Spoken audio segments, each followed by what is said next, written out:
too bad about it. Honestly, bought if the you big guys ass ever plus go size thing of mac and cheese. True. Honestly, if have you any of guys those ever left. go for anything major, go for like some really nice thick cut pork chops and cut them like in half long ways. You know, like in the middle areas, like Yeah. diagonal cut or Oh. whatever cut. So that way you get more pork chop and it's easier to cook. On I top see of what that, you mean. Yeah. yeah. On top of that, it's just like, oh, there's certain breading techniques that are really good. Like go for the simple, classic, traditional Americana.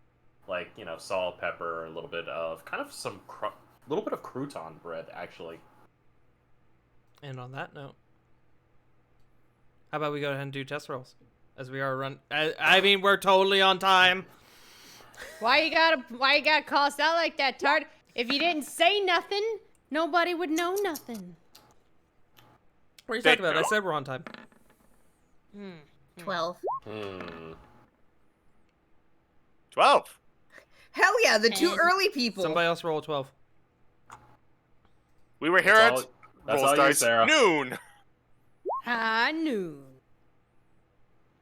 Damn, so close. No 12 for you. No 12 for you. But with that being said, guys, gals, and non-binary pals, welcome to another episode of War of the Shattered Sun. I am your humble dumble master for the evening, the one and only pudding pastry, Farting Tart, and I am joined by my lovely crew of intrepid adventurers. Say hello, intrepid adventurers. Hello, intrepid adventurers. Good, See, I did good. the bit. Preacher. See, they're listening. I'm taming them. They're listening. No, that was for Haza. You know he would get upset if I didn't do the bit. That's true. That's true. But yes, we have the Punkyard Dogs, the CGs, Hey. the Wolfstalker 16s, the JFrost 747s, and the Wicked River 97s. We are missing Joe. Joe is unable to attend. I'm not sure why. He sent me an image of himself holding a sledgehammer with no context besides hunting. I don't know what that means. I do. Plausible deniability. You don't need to know. Concern.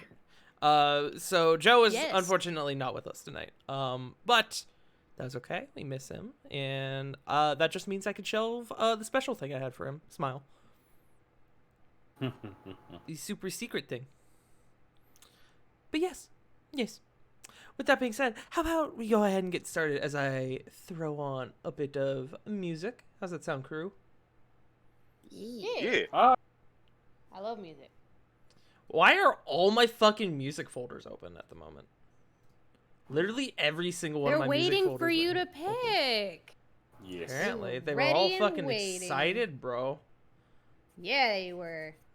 Let's go with Oh shit, I need to switch the drip. the drip. I'm trying to think of a good one.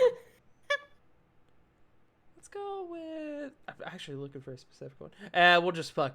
We'll just go with this one. I like this one. I like myself a good old Octopath Traveler. True. Let me actually turn it up just a tad. There we go. Perfect. Oh, I need to fucking. Hold on. I gotta fucking close That's where out. this is from? Damn. This Yeah. is one of my favorite songs when Tart pulls it out. Dude, fucking. I can't recommend Octopath Traveler enough. Great fucking game. I need to close my fucking curtain though. Hold on. Might need to play it. It's a good game. I highly I recommend. think I have it on my wish list. Would I need someone to like take me through it, kind of like some people said about what was it? It is Not a little Hollow Knight, complicated. something else. It is a little complicated. Hold on. one Oh, second. Slay the Spire, I think it was.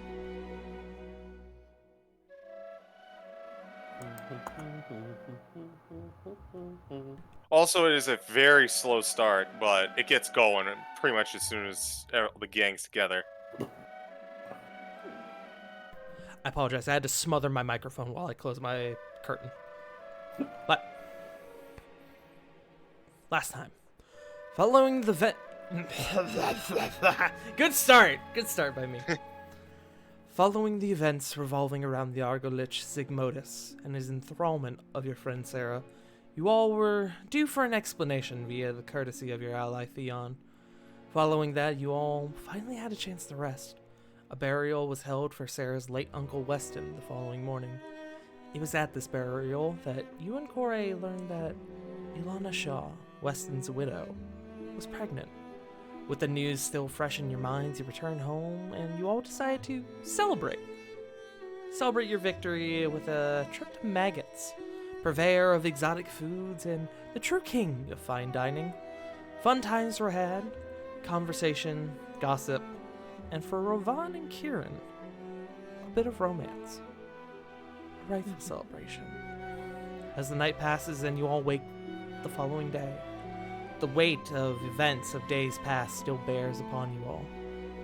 Some of you more than others. Uncertainty is growing.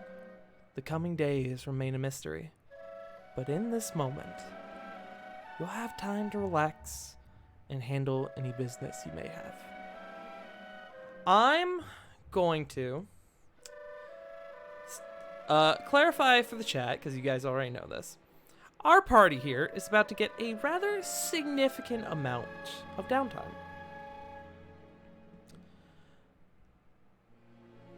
We're going to have a little bit of fun. You guys have sent me a few things that you wish to do. I guess I should roll to decide who goes first, huh? Unless anybody would like to volunteer. Not me. I need to disappear for a second. No worries. The dice shall be rolled. Well, I was gonna... I can't do Sarah because she just walked away. Damn it, dice. Let me try again.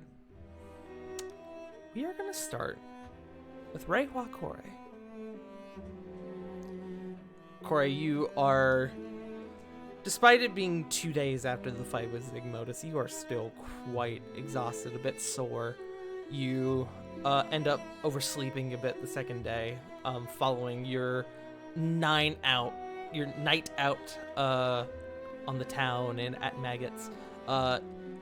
You ended up drinking a little bit too much of what you learned was actually called funny juice at Maggots restaurant. And you wake up the next day with Diana kind of off the side, kind of like she looks like she's like hovering over like a piece of paper, maybe perhaps like a notebook or something like that, and she's kind of like rubbing her temples as she's reading something, and then you kind of see her just quietly go and she slowly pinches the bridge of her nose. What do you do? You okay? Jesus. Sorry, I got caught up in my own world. You ever do that? Just kind of block out everything around you? I guess the term would be hyper-focusing. Well, yeah. But I remember to take care of myself, unlike someone. I don't know what you mean. Mm-hmm. When was the last time you had something to drink that wasn't coffee? You watch her slowly reach over for a cup on the corner of her desk, and she takes it over and she takes a sip, What is it? making eye contact with you the entire time. It's water. She sets it back down. To answer your question, now.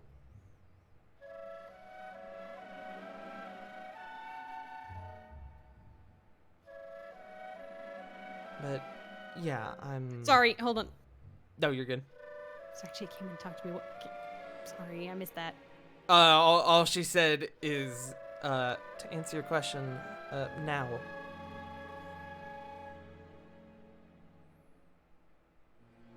But I'm doing okay. Just, you know, all the formal paperwork. I love it. I'm still having to learn a whole bunch of different rituals and traditions that I was not aware of before. that, sounds like it sucks. It could be better, yeah. It's not the worst, but I'd rather be doing, literally anything else. Which I Yeah. know is probably blasphemy for me to say, being an archpriestess. But I mean, Look, that's different from than, saying the religious text is absolute shite. That's blasphemy. true. Are you a blasphemer, Ray Wakore? Well, considering you could call me agnostic, I guess. Maybe, depending on your holy text. My word. And she gives you, You like always- a playful, That just means you're into bad girls. I mean, you're half right. She gives you kind of like a smirk.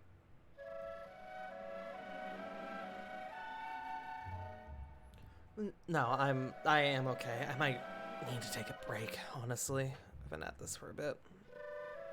And I'm now beginning to do that thing where you, like, scroll over a sentence, like, 3 times before it finally connects. Mm-hmm.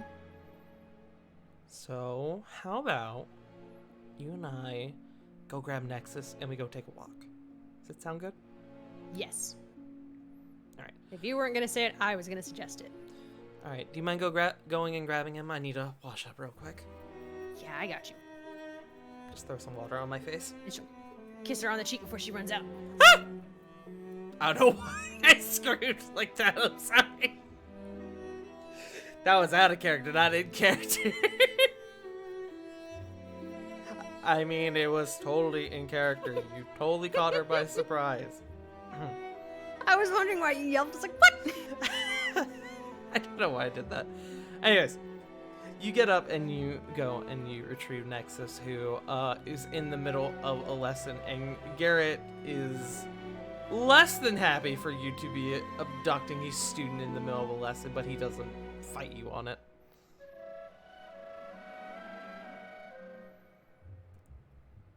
Let us He's not vamoose. upset, he's disappointed. Yeah, sorry. And then she takes Nexus by the hand. She'll look at Nexus and like shake her head like, no. He does No. he gives you a small giggle, and he, as you guys are kind of walking home, he goes, "Where are we going?" Your Auntie Diana needs to take a break from her work. So we're all gonna take a walk together. I like walks. Me too. They just have so many good things. Exercise, fresh air, not just moving in general. Feels nice. Mm-hmm. It's also starting to get warmer outside. I think we may be getting spring soon. We should go on a picnic sometime. Yeah, I like that. Good. And then I can We'll start working show- with your, I can show your master. I can show Lady Diana all the cool moves you showed me. Yeah. And you watch as he like stances up real quick and like throws like the punch exactly how you showed him to. Oh, you make me so proud. Gives you an excited smile. So Diana, proud. what's that? So proud. You two meet up with Diana in the hallway as she's coming towards you both, and she goes, "And how are you today, my liege?" And Nexus, without saying a word, runs up and gives her a hug. Oh, yes, that's what I thought. Yeah, we're just gonna take a walk around town. Maybe we'll stop at that bakery you like so much if you're good. Can we? Yes, I think that sounds good. Don't you think, dear? Yes. They have really good fruit tarts. They do. That's true. The three of you begin to head on out and you start to make your way around town. It is a tad warmer than it has been in the past few days. The snow has definitely lightened up The sun is out. There are actually very few clouds in the sky at the moment. It's actually a very nice day.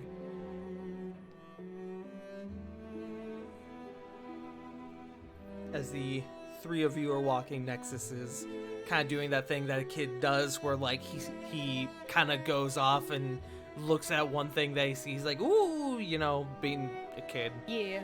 But never strays too far from the two of you. As you're walking, Diana goes, he used to come out for walks a lot more when he was younger.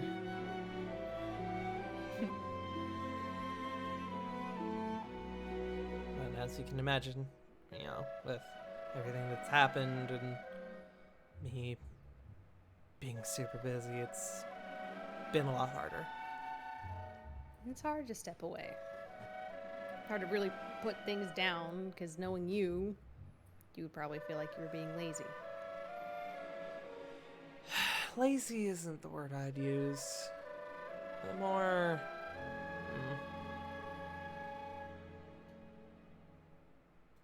What is the word I'd use? I don't want to feel like I'm... Idle? Yeah, that's a good word for it. I always have been that person that feels like they need to be doing something at all times, or I'm lacking purpose. And I know, and I can thank you for a good chunk of that, that it's not always a good habit to have. Yeah. Not when it starts sacrificing your systems or your comfort, yeah. Like your base comfort, you know? Yeah.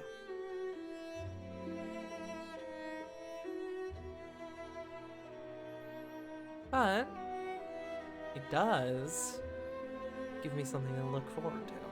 And she kind of gives you a caring smile and kind of squeezes your hand a little bit.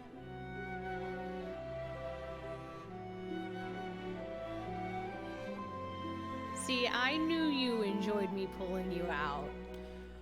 of the library Yes. and study nooks that you make up every now and again. Do I really do that? Oh god, I do that. It's more like, I think you sit down after you found like a certain amount of books. You have stacked down like when you're looking for that next one, and then you just make that your base for a little bit. You can see she has like a look on her face, like she's just made a revelation, like, oh gods, I do that.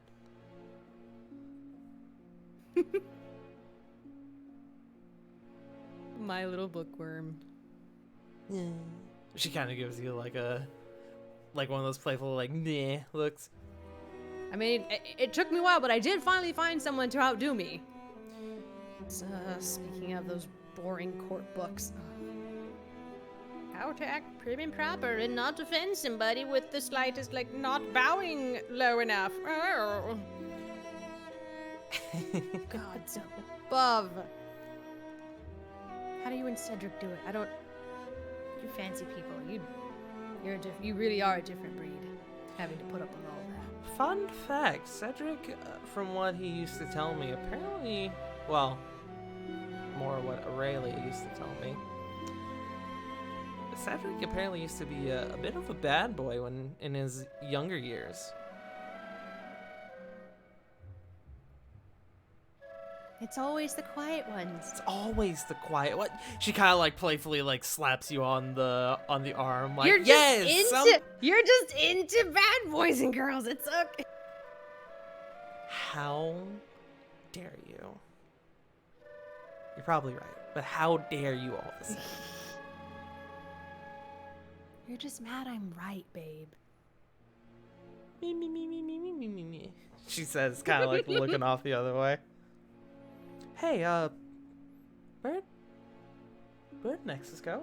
She kind of like turns around, and a moment later, you hear the sound of what appears to be a child crying. Not too far. easy enough, close enough that you are quickly able to identify its location. And you look and you see a group of 3 children. A young pink tiefling girl. Another humanoid child with kind of like scruffy black hair. And Nexus. The child with the black scruffy hair appears to be sitting on the ground and crying.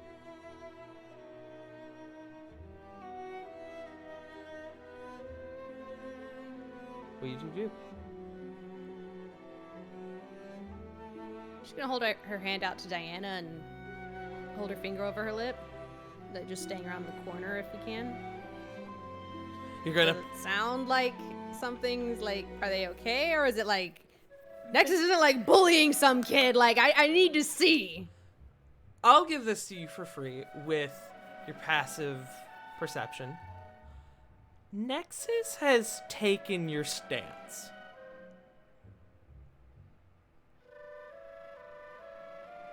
Oh.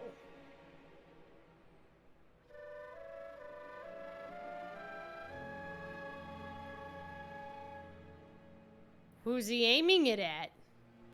He appears to be facing the kid that is now on the floor. It looks like see. he just did the follow through. Look like you just smacked the kid.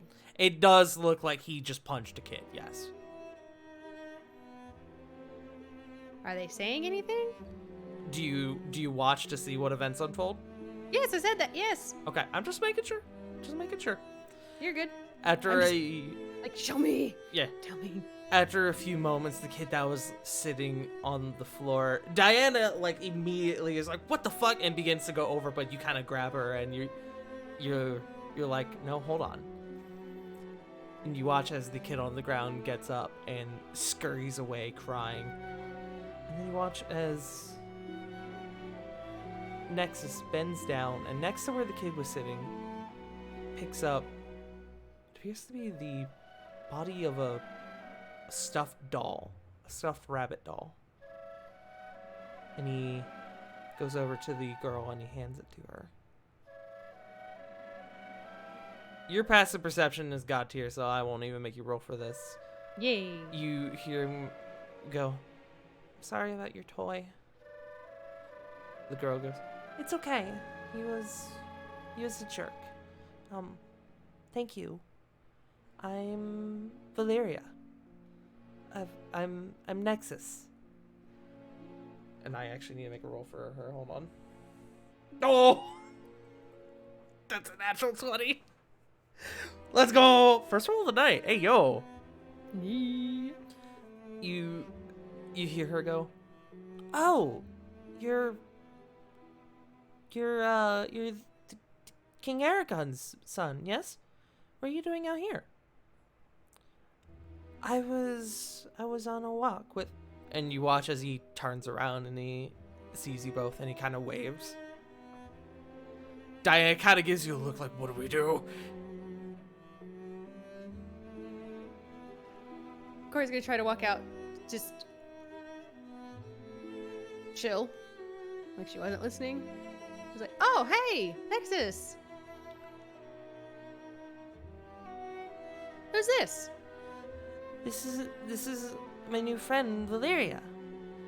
There was a bully who broke her toy, and so I did the thing you taught me how to do. I threw a punch.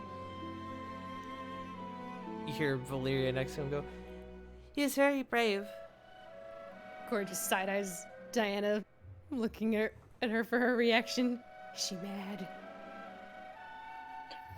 Really quick, Tart, could we get spelling on that girl's name? Sure. Valeria. In the Discord. Thank you. Yep. Diana doesn't look mad, per se, but she definitely looks surprised. Is disappointment there? Roll insight.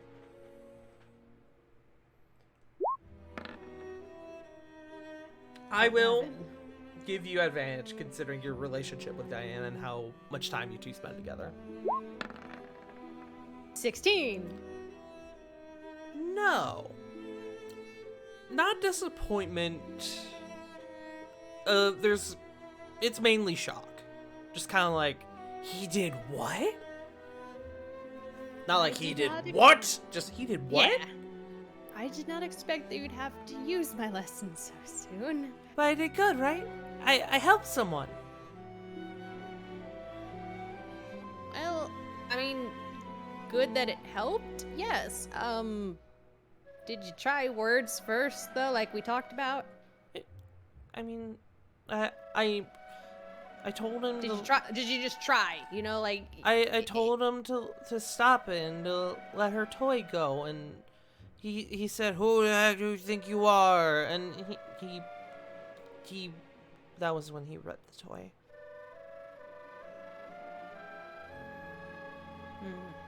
I see. Well, I think you did all right. Yes. Diana. Diana kind of looks at him for a moment. Nexus kind of looks to him, waiting for any sort of response. And Diana kind of crouches down to his level. I think you did a very good job protecting your friend. However, and you see his excitement fade a little bit at the however. I do think you do need to go find that boy and apologize for punching him unprompted. He looks a little distraught. Okay. I'll go with you. You don't have to apologize though for protecting your friend. You don't have to That- apologize that for wasn't protecting wrong. your friend. However, throwing the punch may have been uncalled for. Might have been a little too soon. I appreciate your excitement at your new lessons, but you need to remember... And your heart was in the right place. Your heart was in the right place. However, you may have jumped the gun a tad, but that's okay. That happens. You and I will go find this boy. We will give him an apology, and we will see what happens. Does that sound okay? Hearing your words and her words, he looks a bit better and he kind of nods. Okay, yeah, I can do that. All right, come on, let's go find him. She kind of looks to you like, are you coming? Valeria, is your family nearby or your caretakers? Oh, yeah, my mom's right in there, and she points at a little, what appears to be a flower shop across the street. My mom works there. Oh, okay. Good. I just wanted to make sure we weren't, just leaving you alone. No, it's okay. I don't ever go too far. Hopefully we'll see you around. We'll definitely see if, if you guys want to hang out sometime. Later. Okay. Diana kind of smiles at you and she looks down at Nexus. Say goodbye to your friend, Nexus. Goodbye, Valeria. I hope to see you soon. And Valeria goes, bye. Thank you again. Nexus smiles and he begins to follow the two of you. And Corey, you kind of look back and you do watch Valeria go back across the street into the flower shop. Kind of clutching the two pieces, the head and body of her, what appeared to be a stuffed rabbit. Cries and not having mending. Actually, that brings up a good question. Hold on. Diana. I need you to work with me, girl. Do you? She doesn't. Sag. Who has it? I think somebody in your party has mending. I don't know who it is though. Damn it! I Is it do. Corvin? I was Oh, gonna say, I'm pretty sure Flit does. Well, we'll if you find definitely go Flit back. later. Does Diana? No, I actually just checked. No. Does anyone? Do you know anyone who has the mending, the spell that mends? She kind of gets a bit more hushed as you two are having this conversation. No, I feel really bad about not being able to fix that child. So I think Flit might. I feel like we should, We might like have give to her a go back. coin for a new toy or something, you know? Yeah, or see if we can get Flit to come with us, because her and her family work at least the flower shop just across the way. So we know where to find her. So yes, Nexus, you can hang out with her again at some point. We'll have to see when you're free. You know, we'll talk to your teachers and everything and schedule. You know, also Okay. talk to your dad. Okay, yeah. And Diana looks to you and goes, "It didn't look that bad. We could probably take it to, like, Genia if we want, or... I mean, hell, I'm not unfamiliar with a needle and thread. I could probably do it." That is one skill I haven't picked up yet. That'll probably come with the. Well, this would be a good time to pick it up. The court books do talk about ladylike behaviors, and embroidery is one of them. So I don't know. We probably should also introduce ourselves to her mother, considering that Mhm. we are a bunch of strangers who were just discussing with her child. Yes, we'll go back another time. Yes. As the two of you round the corner, Nexus points out, "There he is." And you see a kid who's gone up to a rather burly looking human man, sort of the same like black scruffy hair that his son has. And he's kind of like crouched down as the kid's crying. And as the three of you begin to approach, he kind of looks up and he goes, "Is your kid the one who hit my boy?"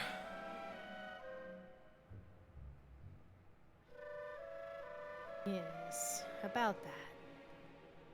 It's alright. I ain't mad. Every story has two Diana? sides. I just want to know what happened.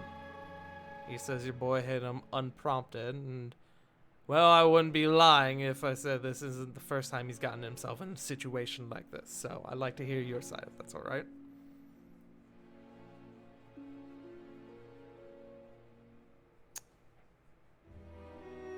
Court looks to Diana and Nexus. Diana kind of looks at Nexus, who kind of looks back up at him. "It's okay. Tell him what happened." He was, there was a girl, and he tried to take her toy from her, and she said no, and I said, I told him to let go of it, and then that's when the toy ripped.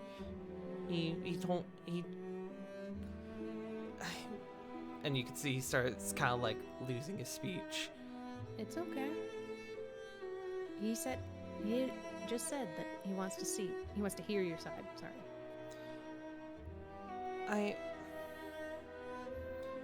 He said, "Who do you think you are?" And when the toy ripped, I just lashed out.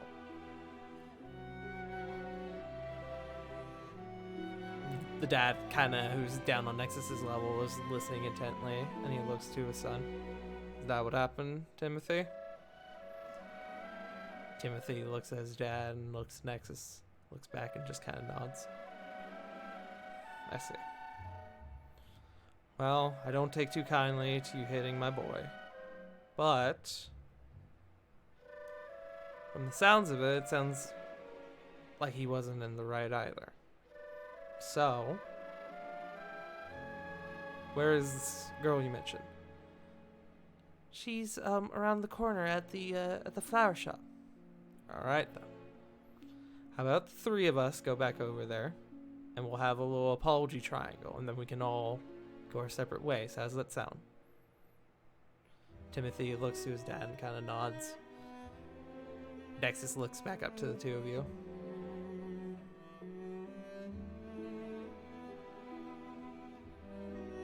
Corey smiles and nods.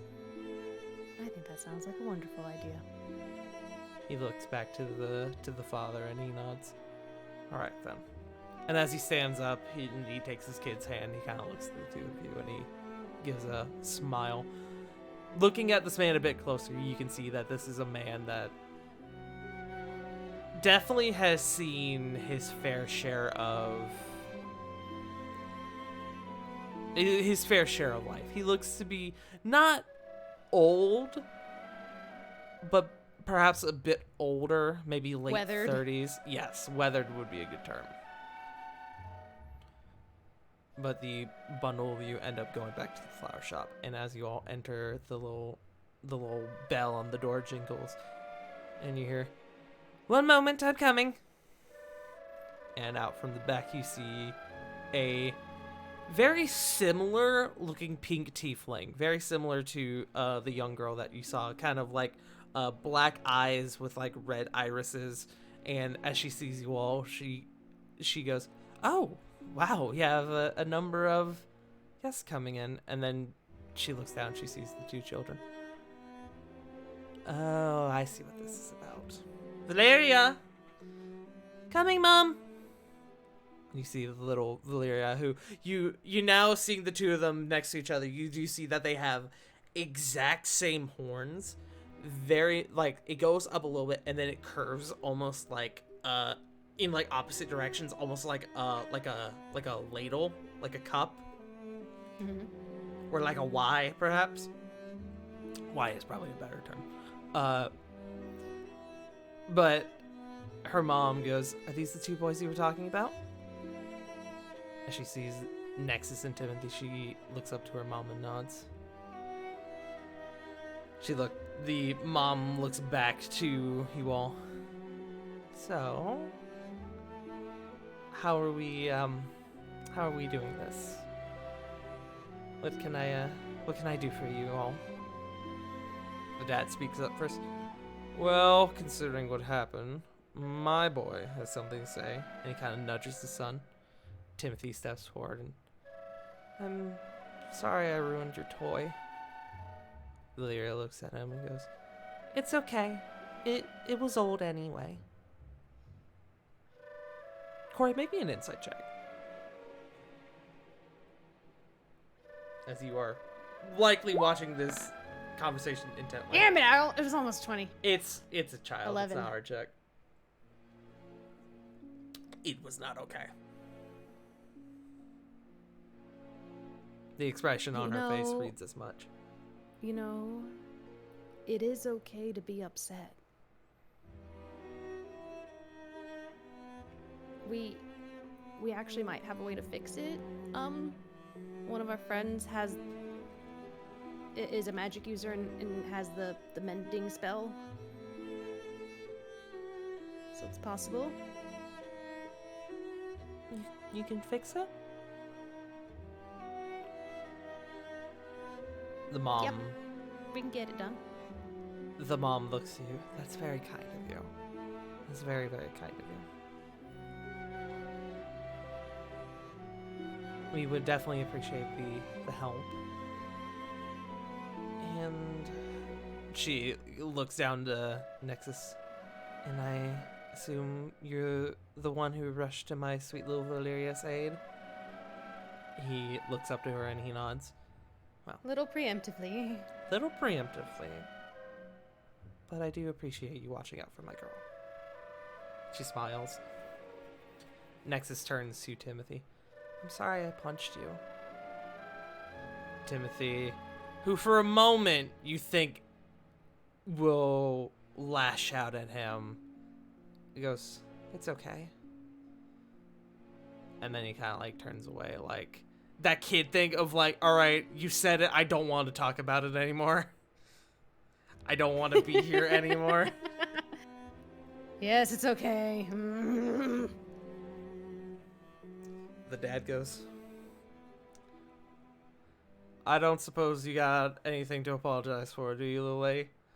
Valeria goes, I don't think so. Did I do something wrong?" "No, I'm just messing with you, kiddo. We just wanted to come in here and make sure everything was kosher." the mom goes, well, yes, I have no issue, and like I said, if you are willing to bring the toy to someone to get it fixed, we would be very much appreciative. Isn't that right, Valeria? Yes, Mom. We'd like that a lot. Absolutely. I think I've got space in my bag. Yeah.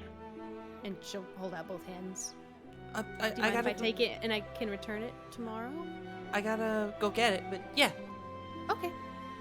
She runs into the back, and while she's gone, the dad kind of goes, "All right, Timothy, let's head on out." And he kind of gives you both a smile.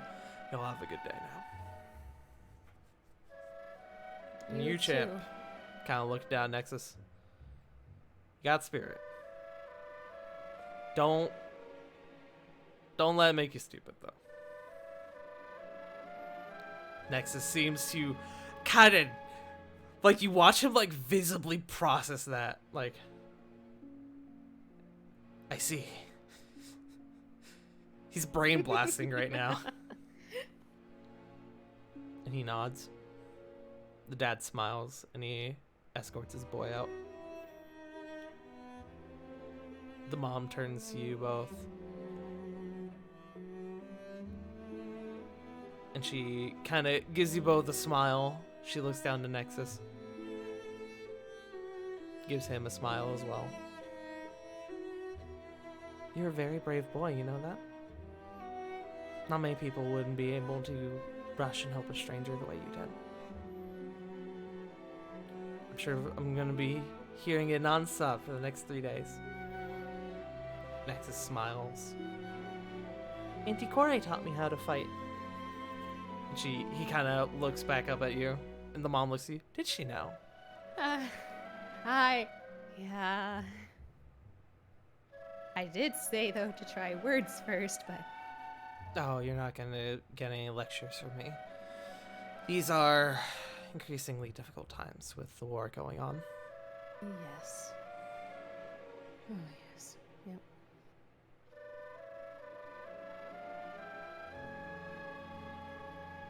Which is why it's important to help those around us. Indeed. Which I've been trying to instill in little Nexus here. You watch her pause as her gaze kind of goes from you to Diana. She goes, wait a minute. Aren't you? No. Yeah, you're the archpriestess, aren't you? Diana kind of laughs a little bit. You figured me out, yes. Well, it's a pleasure to have you in my store. I'm sorry it could be under more, appropriate circumstances. No, it's all right. It's all right. Nexus was just doing what he does best. Punching other kids. No, he... They both kind of laugh. No, he's always wanted to help people. And we're still learning how to do that properly. The mom smiles. Well, provided he can keep a level head. And Nexus, you can see, kind of blushes at that. I think he'll do a very good job.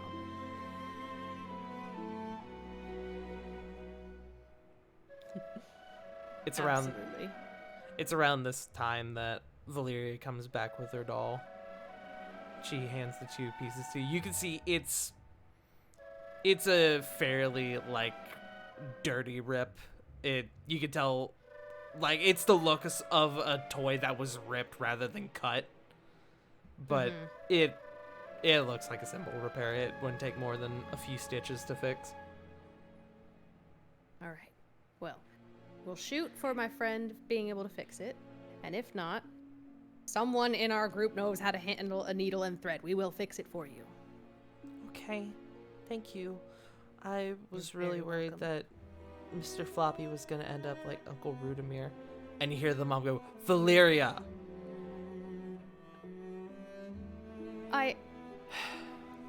Who?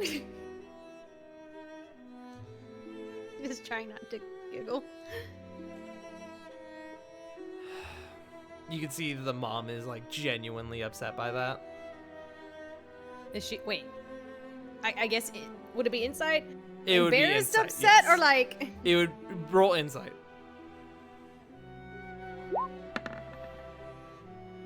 $26.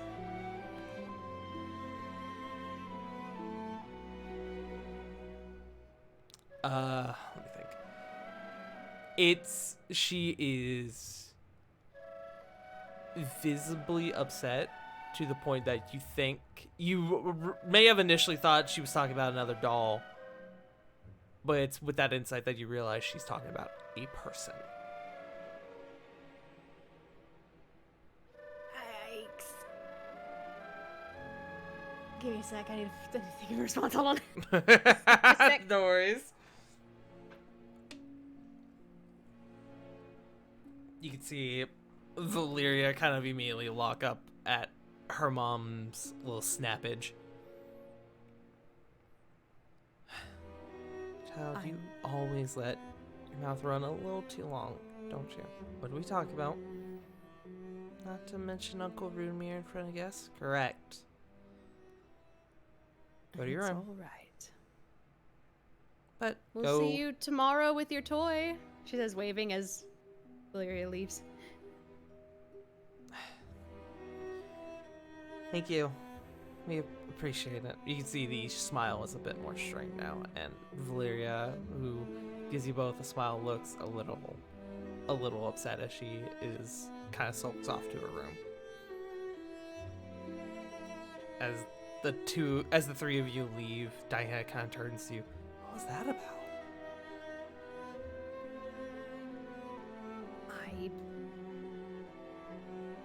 She wasn't talking about a toy, is all I know. And I did not want to further upset her mother.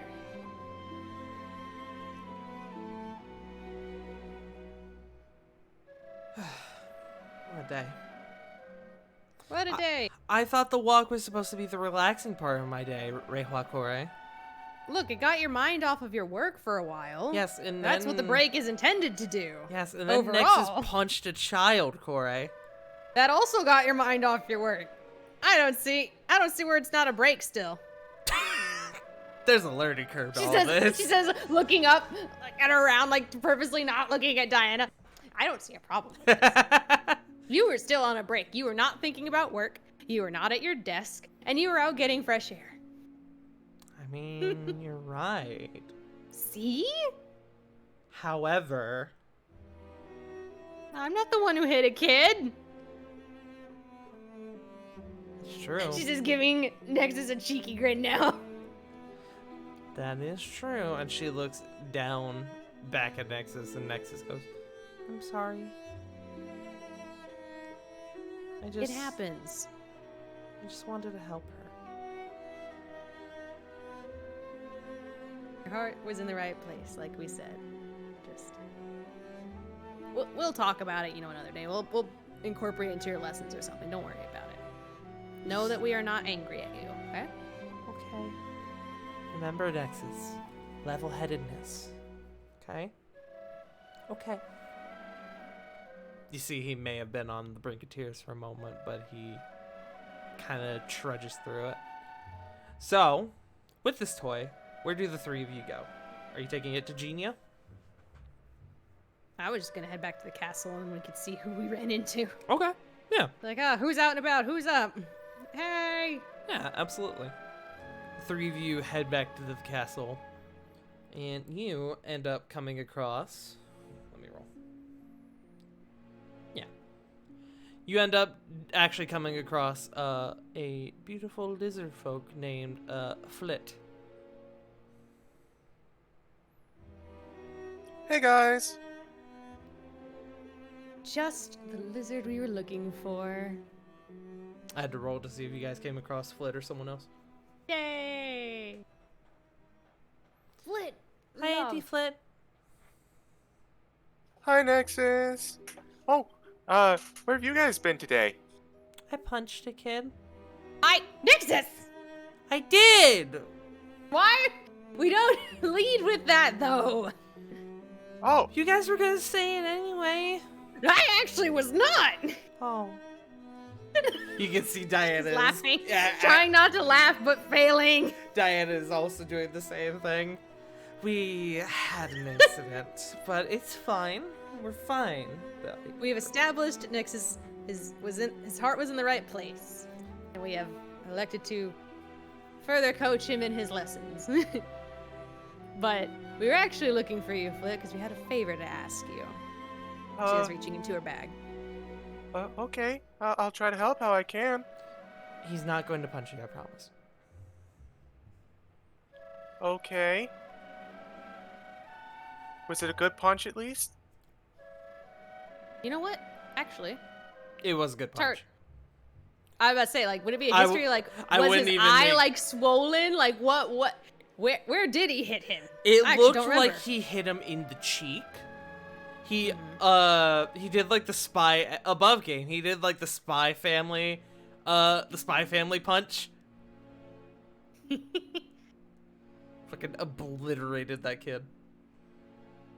Good shit.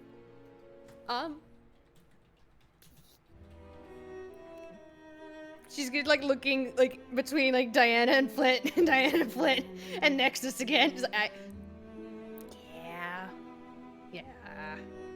This is nodding. Yeah. Diana goes, I mean, truth be told, I would hope it would be if you're the one teaching him how to punch. It was good.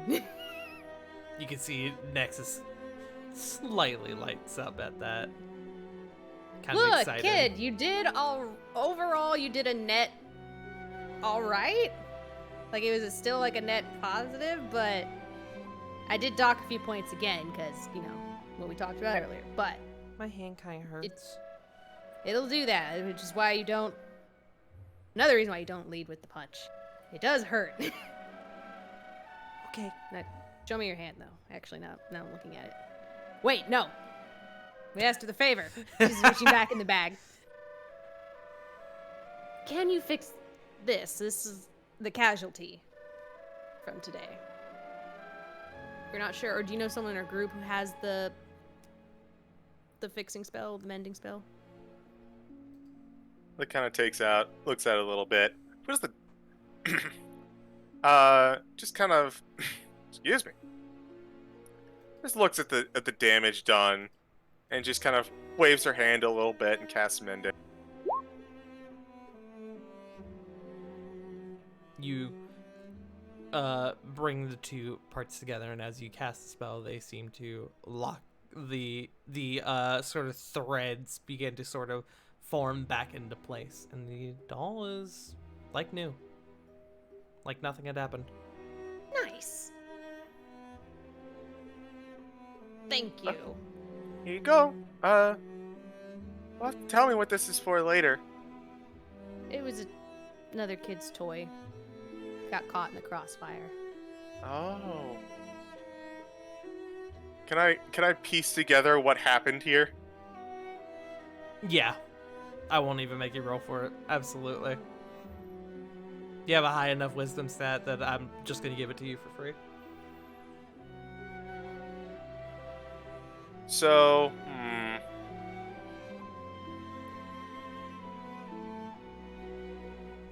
Flit is going to look down to Nexus. So if I kind of get what happened. Hey Nexus, have Diana and Corey been telling you a lot of things about what you did?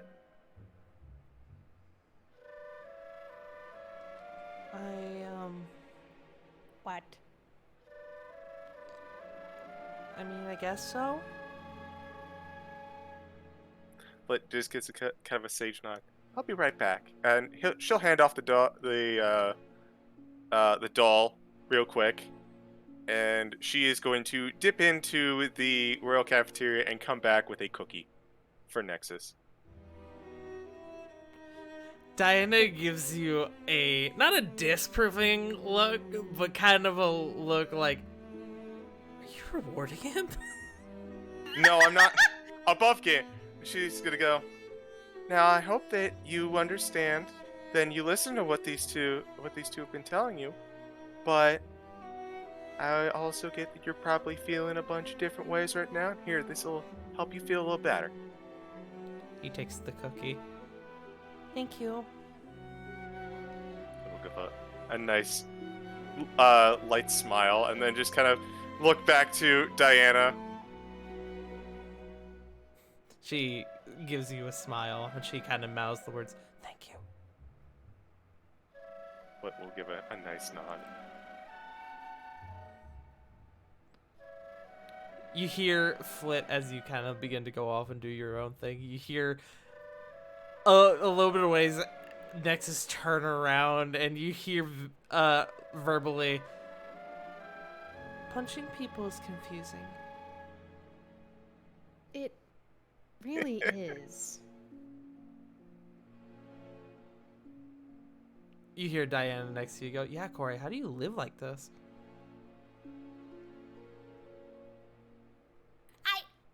You little shit! You little shit! The audacity on you, woman. What can I say? I like bad girls. Yeah, you do. Yeah, I do. She shoulder bumps Diana. She does it back. Shall we go give Valeria her toy back, Nexus? Nexus goes, "Can we?" I was actually planning on doing it tomorrow, but sure we can. I mean, Spinning it's on still, her heel. still fine, and this kind of gives us a chance to keep me away from the desk. I see. Extending the break. On it! I'm procrastinating, and I am not afraid to admit that. All out for a little bit. You do need a break. I do. And I'm watching you. And she does the squinty, points her eyes, points at her thing. She smiles at you. She just kind of sticks her tongue out a little bit.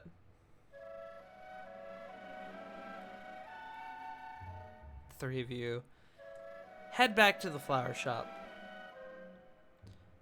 Corey, as you approach the flower shop, you look up and you see that the name of the flower shop is called Rudinia's Roses. No, I need to give you two names. Actually, hold on. The first one that Valeria said, and then Gabingus.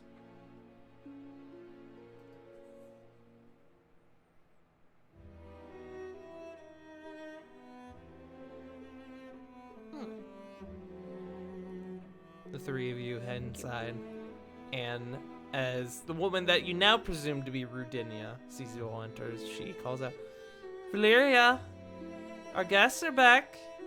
Your savior, your knight in shining armor is back." You see Nexus blushes a little bit.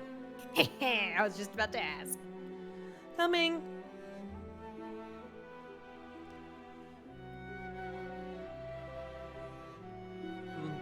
I fucking had a stroke there as I kept almost saying Rudinia, and I kept trying to like stop myself, like, don't say Rudinia, don't say Rudinia, and then I almost did anyway. Valeria comes out from one of the back rooms, and she sort of runs up to the group of you, and Nexus smiles as she sort of comes up. It's at this moment, Corey, with the two of them together, that you realize that they are actually very similar in age. And the wheels begin to start turning in your head. I'll let you do with that what you will.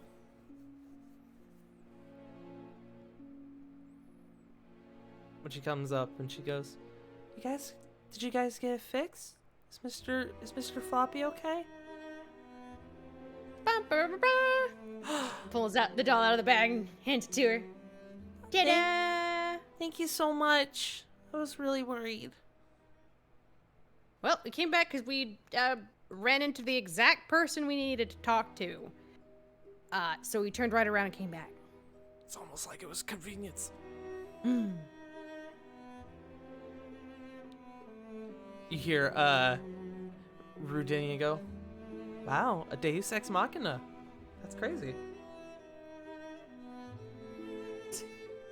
I am your god.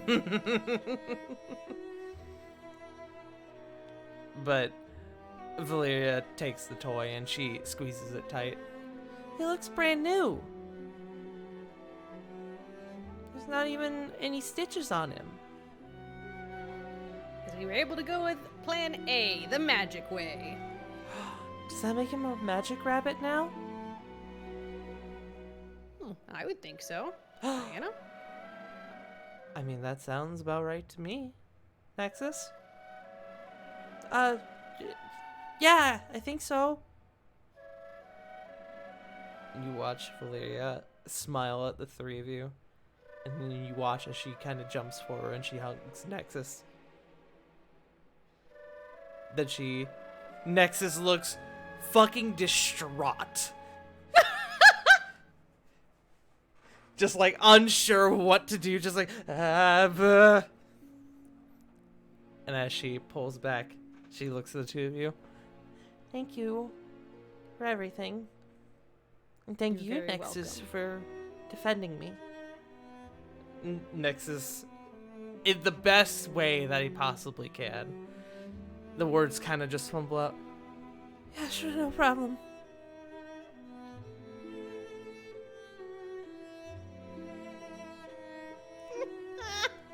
Or you can see Rudinia is eating this shit up. You can see she's doing like that mom thing where like she crosses her arms a little tighter and she has like the hand over her mouth just like I approve. Yeah. Of course, God, her smile is probably so stiff just because she's trying not to burst out laughing. She's like, I gotta keep just the okay smile. Not grinning like an idiot, just Rudinia at this point walks up to the three of you as Valeria begins to kind of scamper off, and she holds out a few silver coins and she goes, "Thank you for, well, the protection service." She says, looking down at Nexus, as well as for fixing the toy. It's not much, but I figured it's enough. No, you really don't have to, but Oh, please, take it. all right. Cora, you get 4 silver pieces.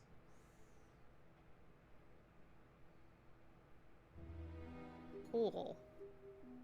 So, quick question on a different note. Yes.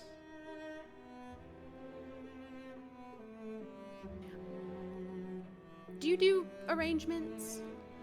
I do. Amazing. I would like your most expensive one. You can see you see her heart fucking like pump out of her chest for a second.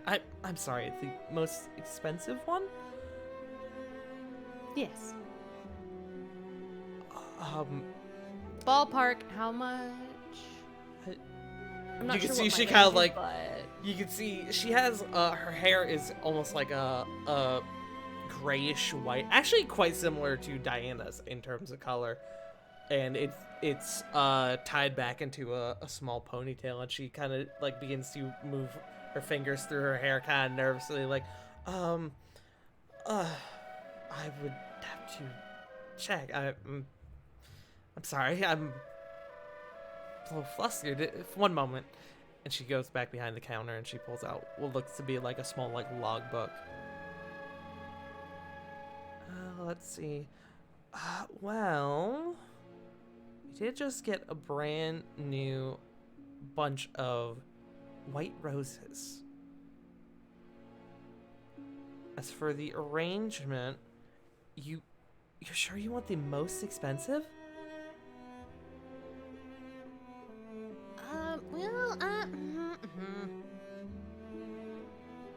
Tart, Yes. buddy, Yes. I need a range. Don't let me, like, promise this woman the sky and I can barely give her, like... Oh god, I'm not gonna charge you that much. Jesus Christ. Above him, how much gold do you have? I have 70 gold, but... Yeah, no, you're fine. If you are wanting our most expensive arrangement, which I can't, which I surely appreciate, but considering the circumstances, I certainly can't ask you to do, that'd be 10 gold?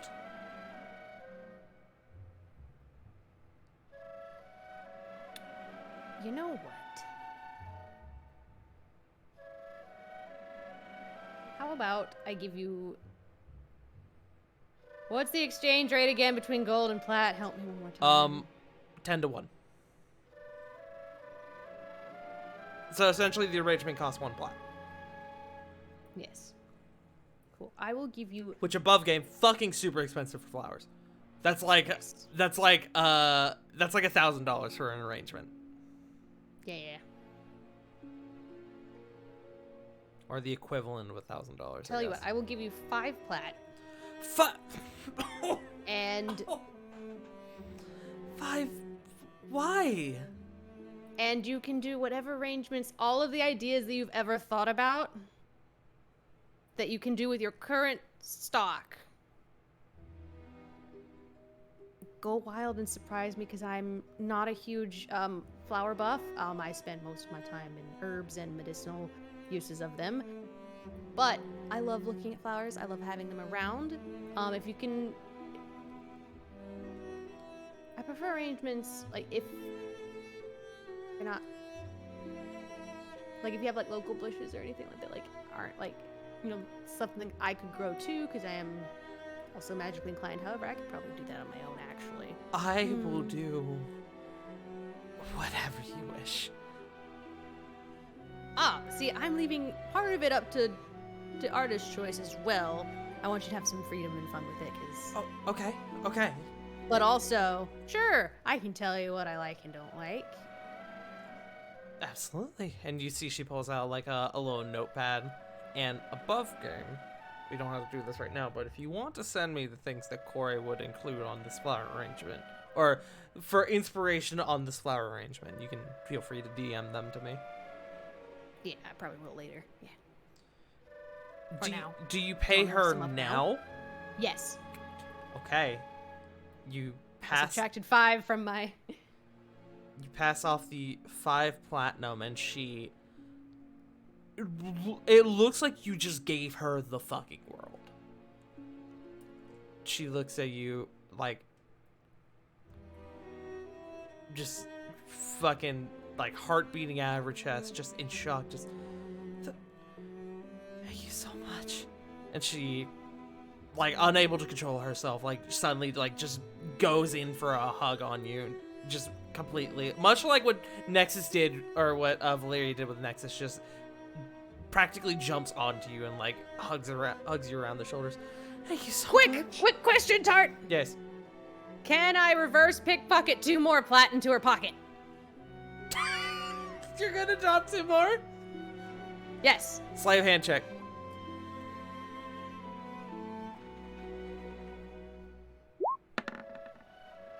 Oh, that was almost in that one.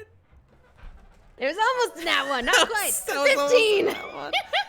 You, as she hugs you, you slip 2 more platinum into her pocket.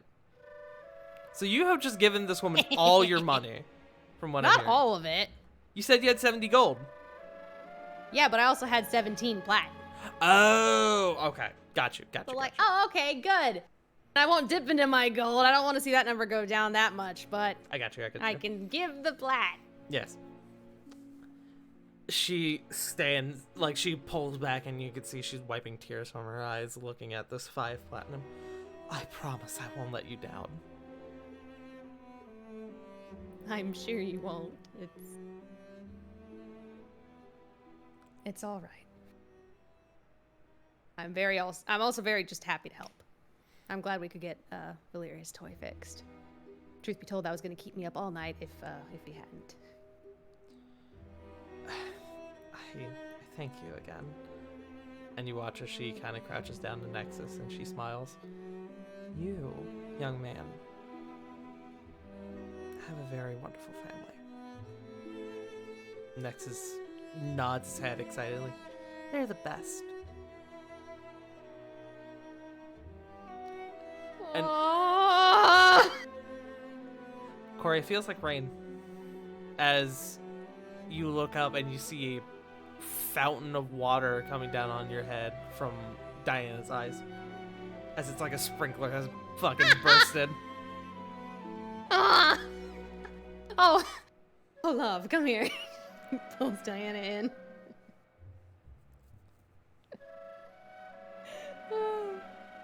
The three of you bid Rudinia and Valeria well wishes, and you go out on your way. I might have a bit more for you a bit later, Corey, because I know the other thing you wanted to do. But we are going to move on for now, if that's all right. Yes. Okay. Thank you. Corey, you wake up later that night when Rudinia, having finished her shift, fucking explodes from finding the 2 extra platinum in her pocket. I want it to be known that you could buy like a whole bar for like 1 plat, and you just gave this woman 7. What? You have changed that woman's life.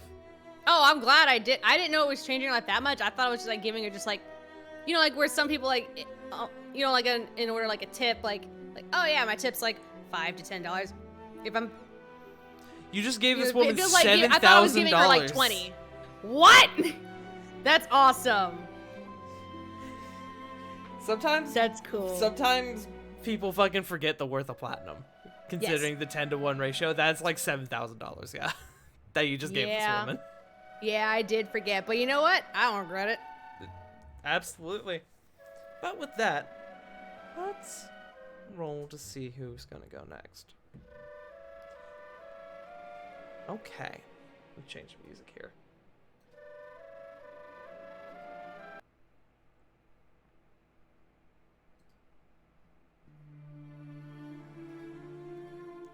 Lily.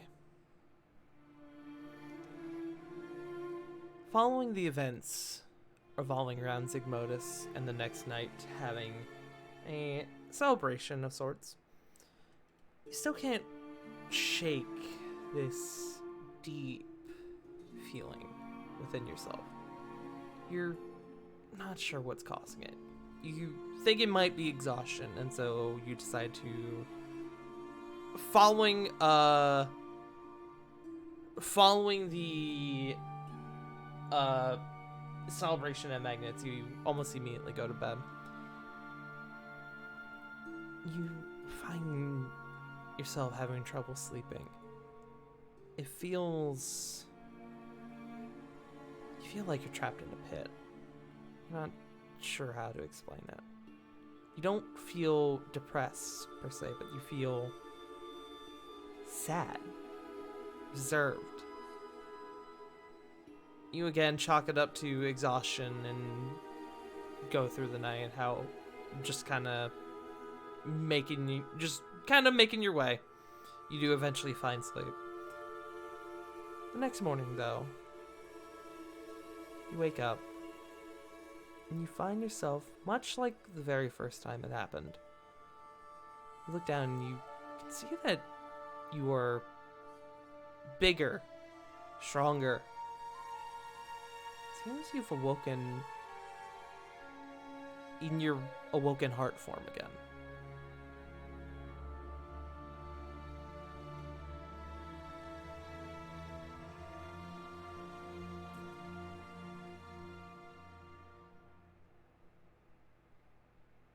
What do you do?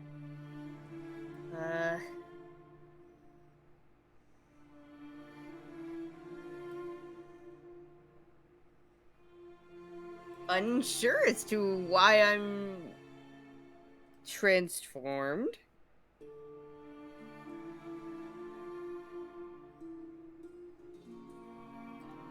I guess I just kind of blink for a second and...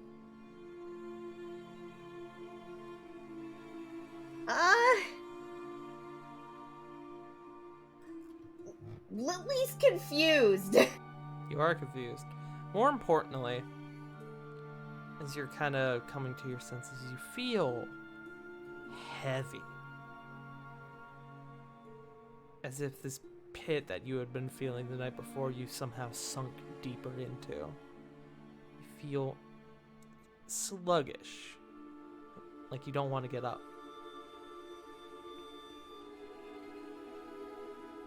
I mean, you kind of think for a moment, you realize you're not tired, you realize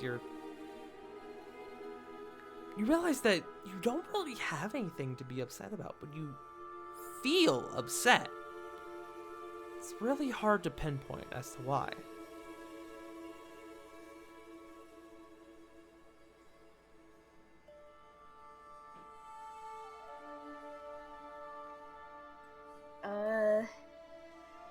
Is there anything different in the room? You notice that Jeannie is not in the room, but in terms of the room itself, no, it doesn't look like anything's different. Do I hear her at all? Perception check.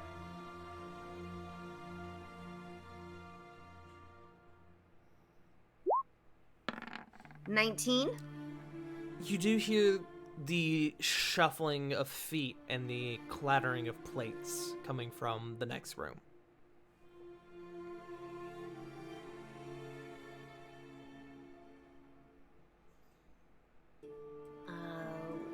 Lily will probably get up and try to make her way out to Genia. Okay. You make your way out, and there's almost like a lack of control to your body as you begin to move. Almost like have you ever been playing like a game with like control with like a slightly messed up controller, so you got like the drift on the stick a little bit?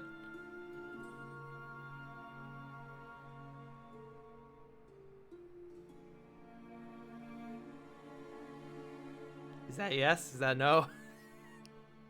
I mean, I understand.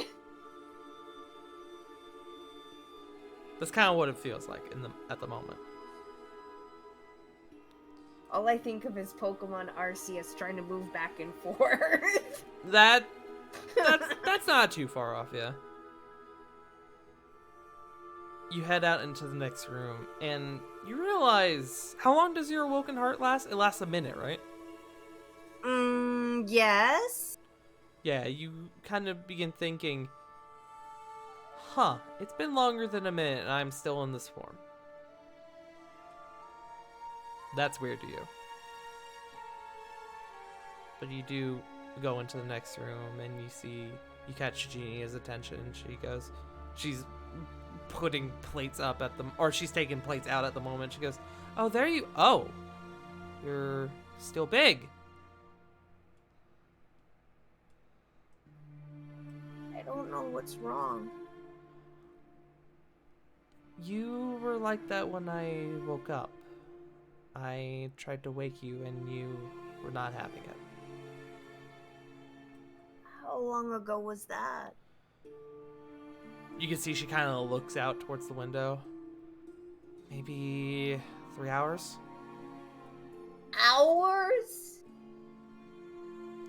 You can see she kind of cringes a little bit. Yeah. And I tried to wake you, but you didn't. I mean, if I hadn't known you were sleeping, I would have thought you were dead. I don't know what's wrong. Hey, and she kind of comes over to you and she takes your hands. Wow, this is weird. You're taller. Anyways, I don't know. I don't know what's wrong. Do you have any idea what could be going on? I mean, this is admittedly still a bit weird because you did just kind of wake up with this power one day.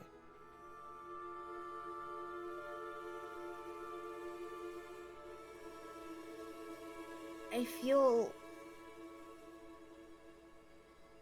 I guess, sad, and I don't have any reason to really feel that way.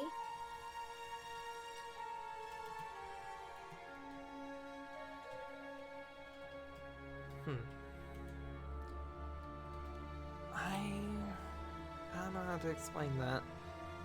But I might know someone who does.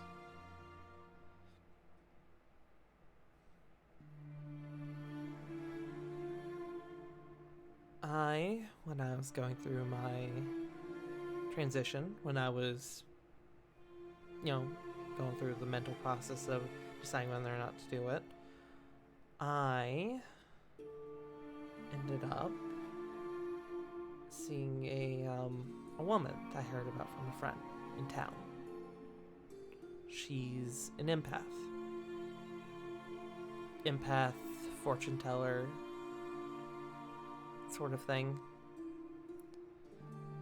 She connected to me on a level I didn't think I could understand. And it was that interaction that made me realize I should go through with the transition. Maybe she could help. I mean, I'm not usually one to believe in that kind of thing, but I know. And it's your choice, but I know you're not a religious type, and so I think this would be better than going to a church. I trust you. So... Here, let me find her address again. I don't think she gave me a business card, but I think I have it marked down somewhere. And after a couple minutes of searching, she does manage to get you an address. So now I ask you, Lily, do you head to this address, or is there anything you want to do before you head there?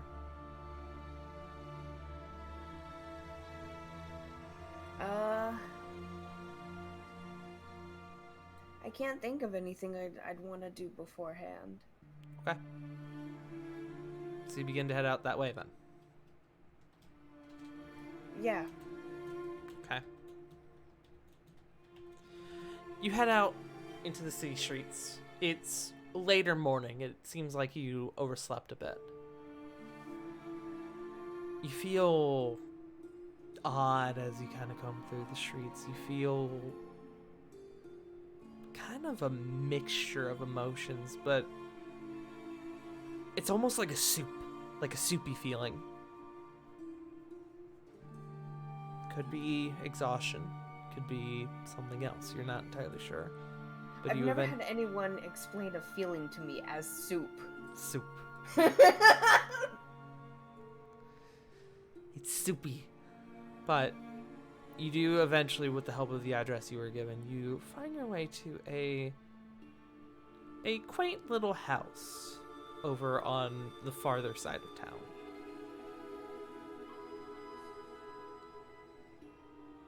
There's no sign, no real indications that this is a business of any sort. But this does seem to be the address you were given. What do you do? Lily will take a deep breath and knock. Okay. You knock. And I shouldn't have done that because I probably just fucked up with my microphone on the recording, but it's fine. You knock, and there's a moment of silence. No response.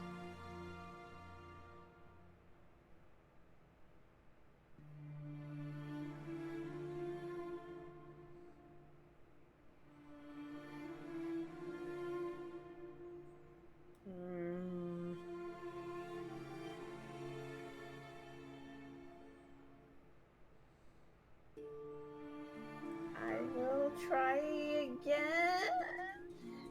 Okay. Try again, a bit louder. Coming! Coming! After a few moments, the door opens, and you see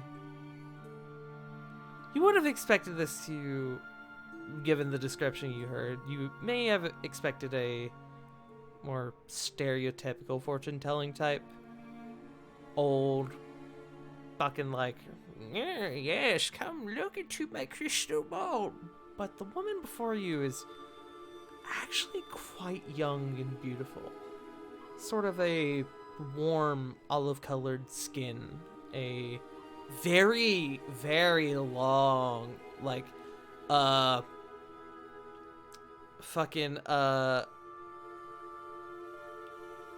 Bianca Belair style, like, level braid, like, just huge, super long, purple eyes, and almost like a dancer's outfit. Lots of sequins and lace, very flowy, a bit revealing. Welcome, my dear. I was expecting you. Under her breath, she kind of mutters, I really wish Genia would warn me when they're pretty.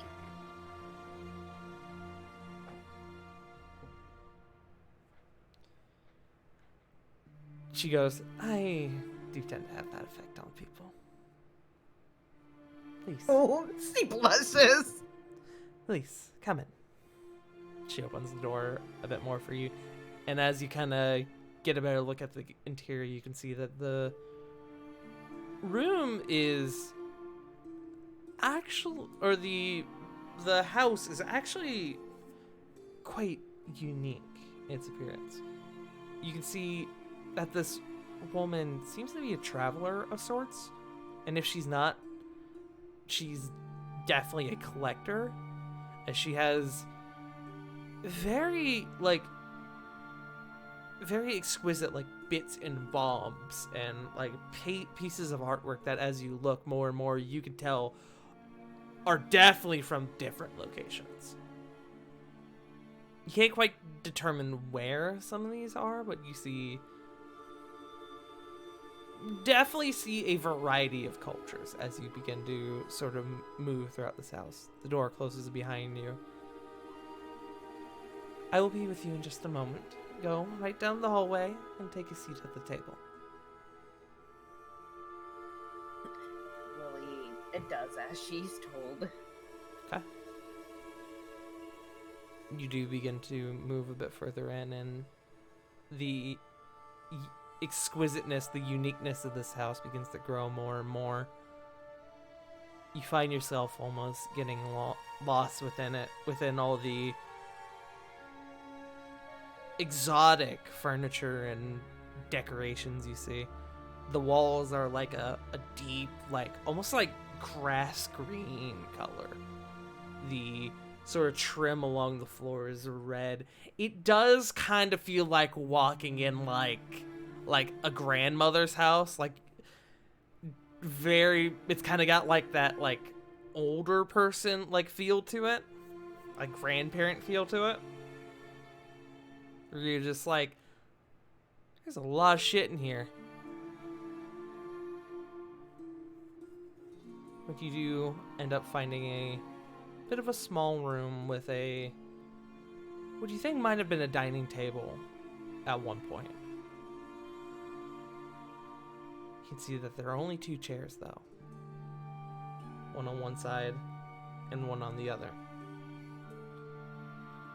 On the longer sides of the table, not at the ends.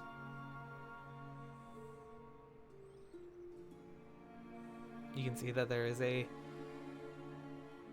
very, like, quaint red and gold chandelier above it. I presume you take a seat at the table. Yep. Okay. You take a seat and you begin to wait, kind of awkwardly looking around. You're not quite sure how to feel at this moment in time. And then it kind of occurs to you, you don't know what you're feeling. Like I said before, soup. I'm at soup. You're at soup! Why are you buying clothes at the soup store? Fuck you! Which is absolutely something I would somehow find a way to say. True. True. Give me one moment.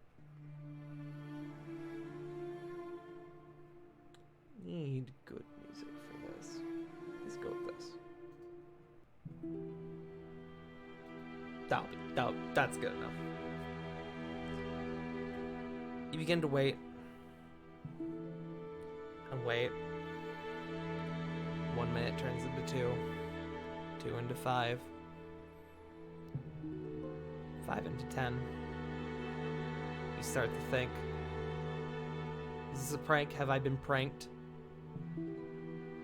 And as you begin to sort of start doubting whatever this place is, whoever this woman is that Genia sent you to,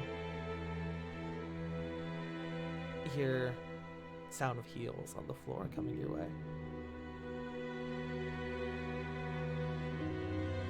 I apologize, Nadia. I am here now. And she, now having like a veil over her face, comes down and she sits at the other side of the table. She lifts the veil, and you can see her face once again. What can I assist you with, my dear?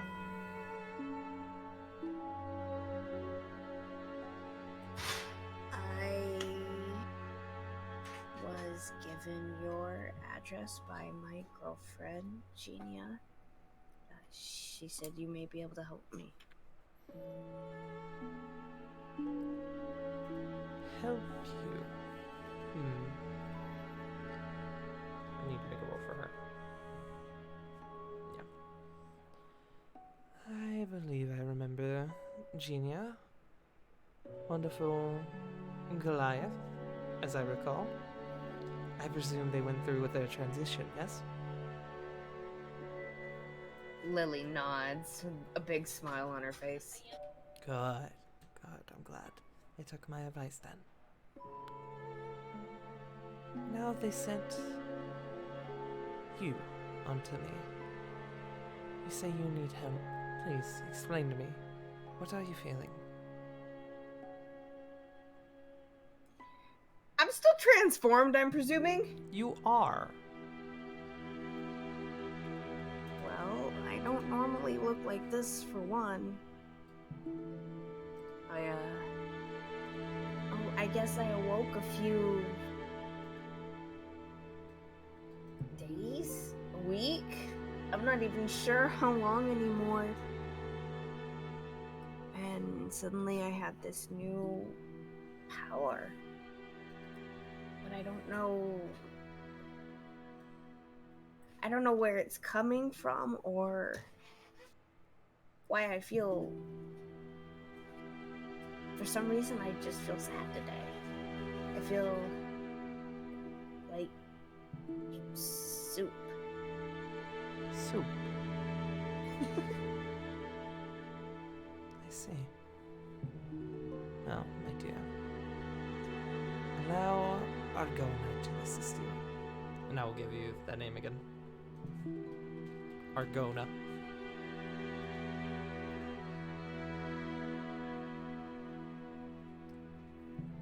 She kind of just stares at you for a few moments.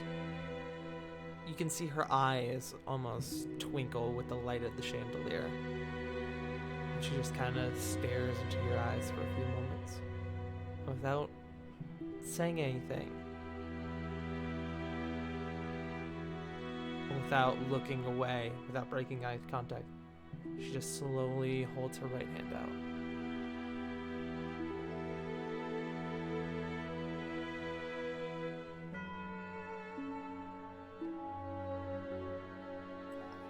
Presuming Lily will take her hand? As you do, she smiles lightly. There you go, my dear. Don't be afraid. I understand that this is all very confusing. But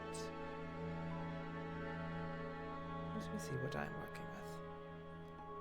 And she closes her eyes. She puts the veil down in front of her face. After a few moments of quiet, I sense a spiral within you, in orchestra of emotions. You're lost. me to be your guide, if but for a moment.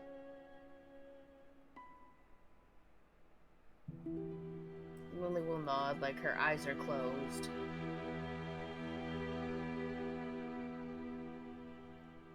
Do you have your eyes closed, actually? She probably would. Okay. You nod, and even though you can't see her, you get the impression that that she somehow was able to pick up on that nod. There is something within you. Something powerful.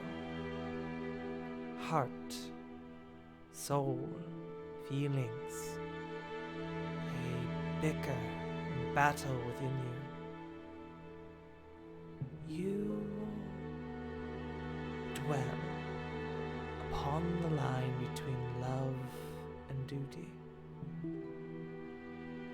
If left unchecked, this uncertainty that now drives you will be your downfall.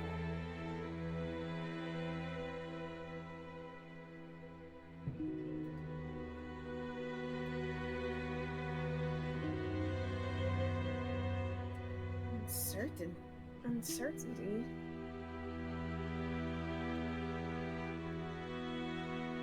Like I said, you're lost.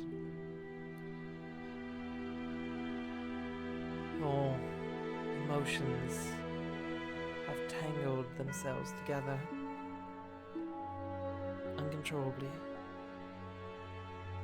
They've tangled and turned into knots. You may not yet realize it, but yes, uncertainty.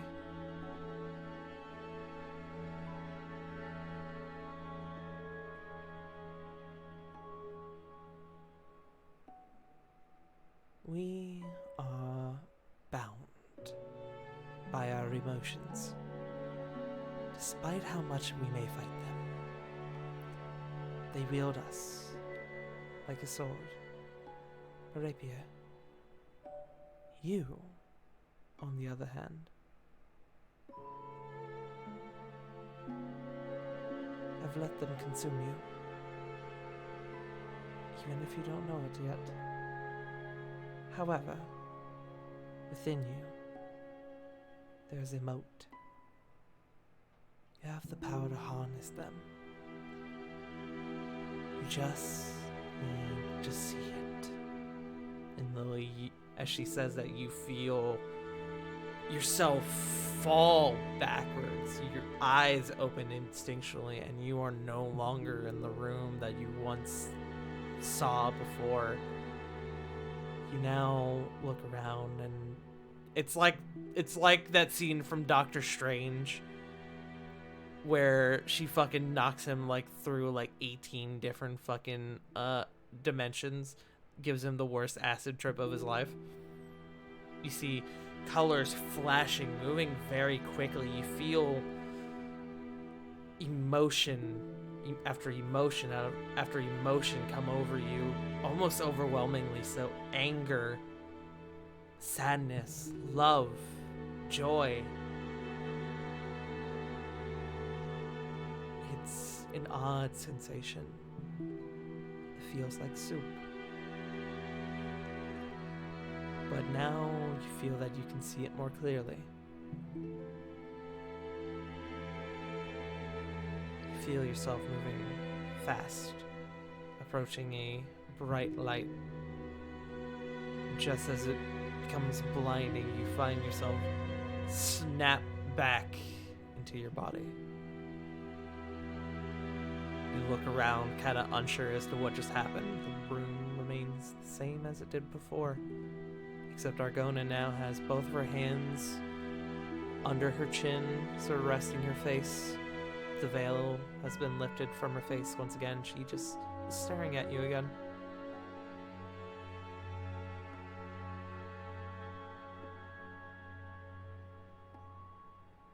She gives you a slight smile.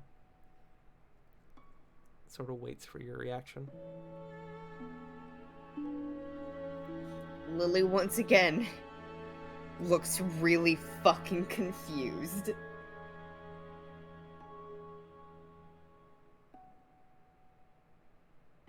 Like, she has this definite deer in the headlights look. Mm-hmm. Understandable. Have a day.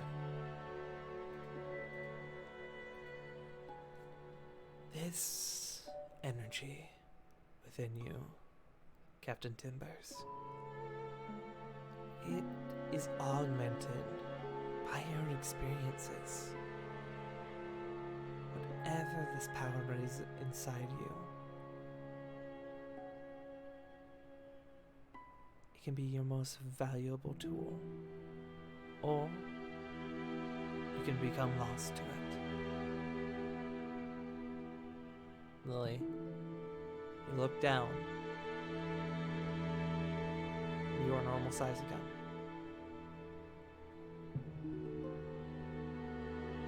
Well, her normal size. Your normal size.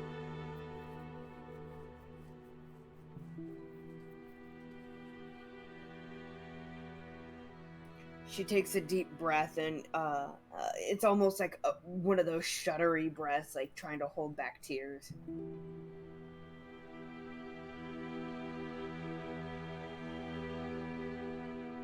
Take your time.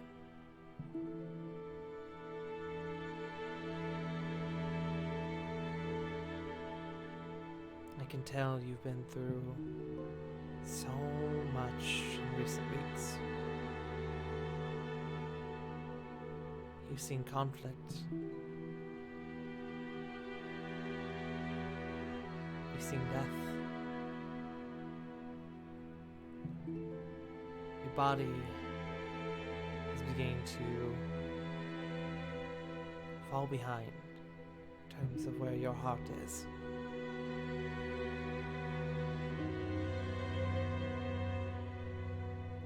Remember, heart, soul, feelings,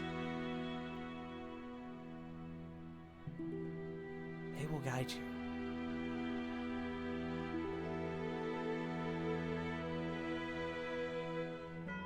Don't fight it. You must go. Live. Be you. Flow with the river and find your shore.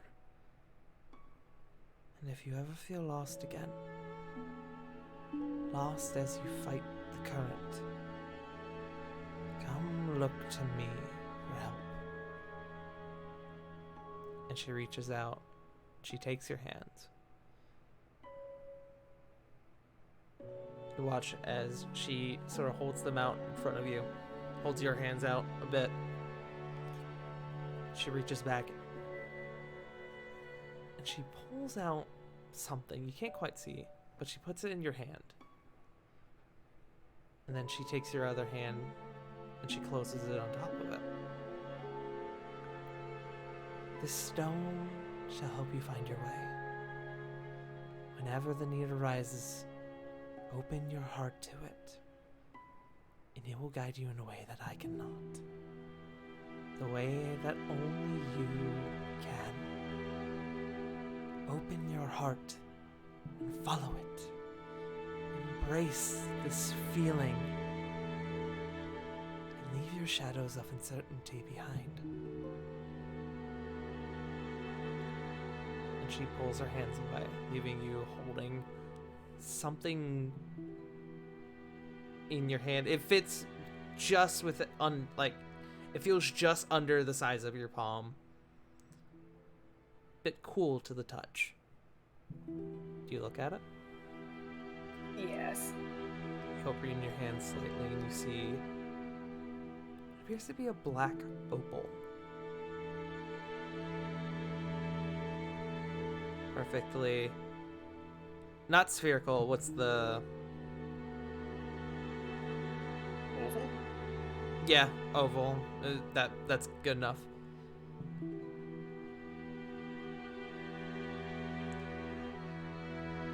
are you feeling in this moment, Lily? What, if you were to describe your thought process in one emotion, what would that be?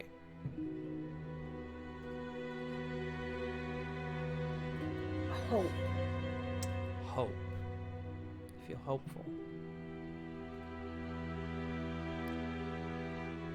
You watch as you kind of think about the experience you just had. You think about all the things that Argona has said to you. And you watch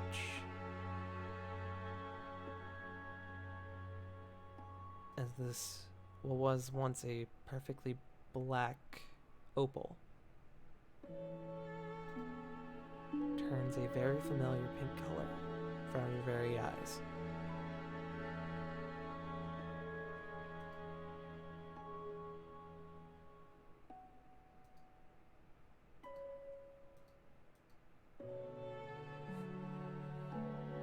Argona sees this and she smiles. You are already beginning to see.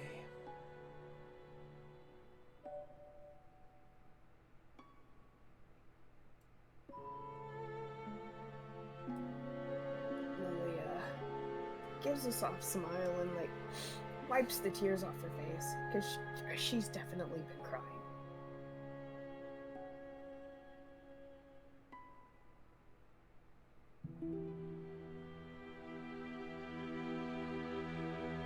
Argona sits and kind of smiling at you, just calmly waits.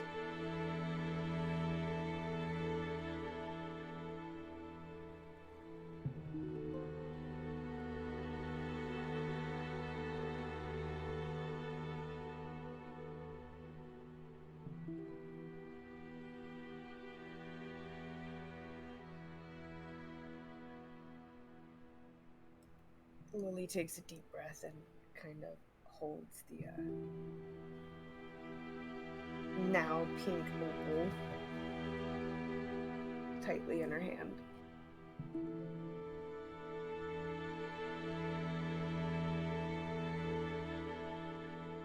Go ahead and put Argona's opal in your inventory.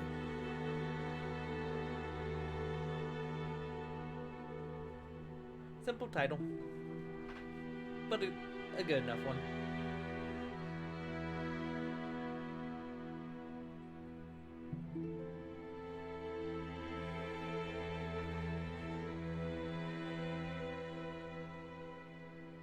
Remember, child, you are not alone.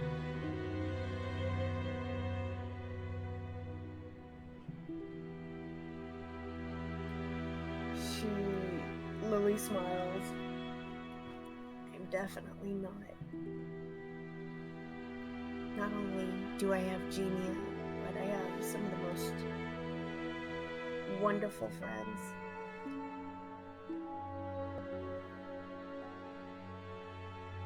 She smiles again.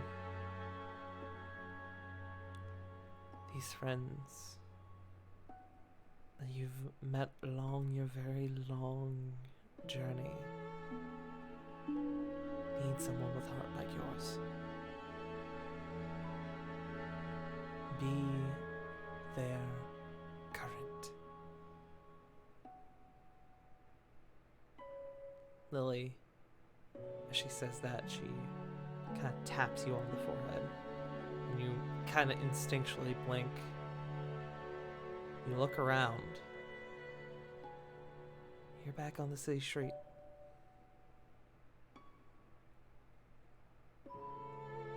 You obviously are a bit confused.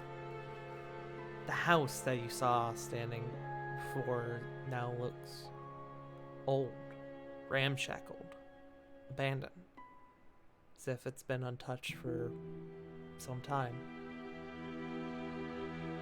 And you look down, and you see still within your hands is the opal.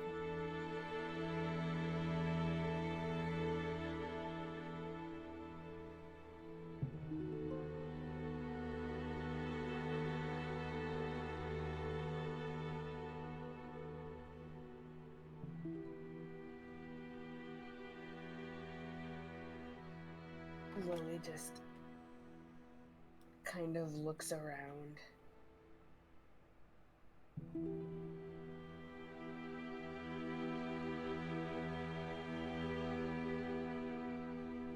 And takes another deep breath. Trying to kind of composing herself. Mhm.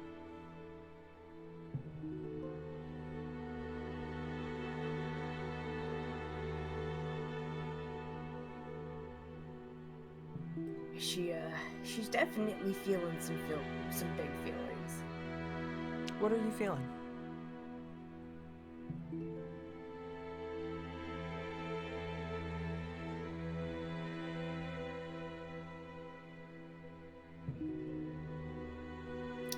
Loved. Loved. The opal that you hold in front of you, while it remains pink, you see that its intensity begins to increase, and you see almost like it's filled with like some sort of it looking a bit deeper into it, it almost looks like it's filled with like water filled with like glitter, like one of those like little like decorative like party eggs you would sometimes see. Yes, I know exactly what you're talking about.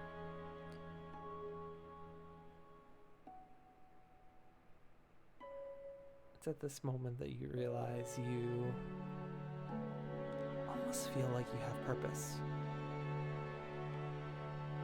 You didn't even realize it. Something you were missing and didn't realize it. I mean.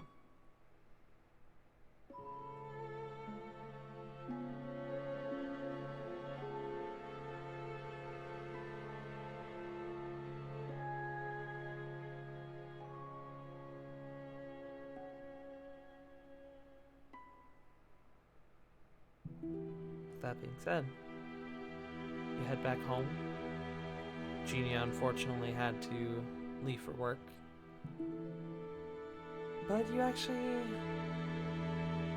feel a tad relieved as you sort of sit there in your home for a small amount of time. I'd probably be playing with Frostbite and, oh, I can't remember, Genia's pet's name. I just know she has one. She does have one.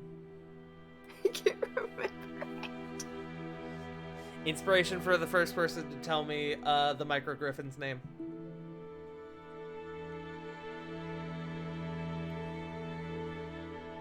I'm not gonna help y'all on this. Fuck, I've got nothing. My notes are not sorted appropriately. I've got too many notes here, man. Admittedly, this was a little bit ago. I do want to. I am, however, checking to see y'all's your note-taking skills. I don't know if I have it or not, because I feel like I should, but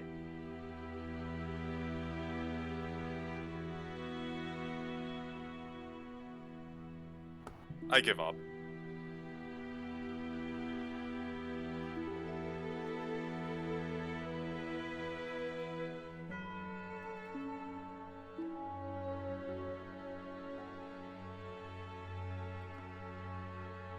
No one?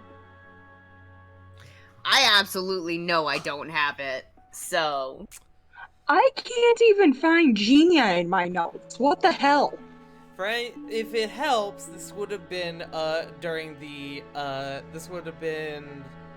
the little one-off I did with just Lily.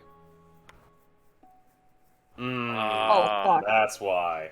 Yeah, that's why I don't have it then. Are y'all telling me y'all didn't watch the cute gay one-off Lily's Night Out Episode Oh, 58. I did, but it's been a 5. long time since I watched it. It's been It a has long been a ass while. It has been a On while. top of that, wasn't that the one that involved Marissa being at the Involved Club? Weston.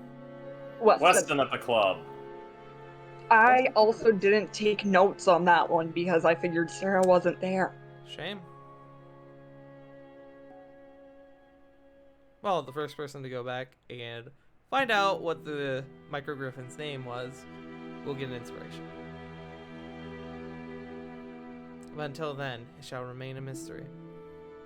It'll be like the chair in Critical Role. God damn.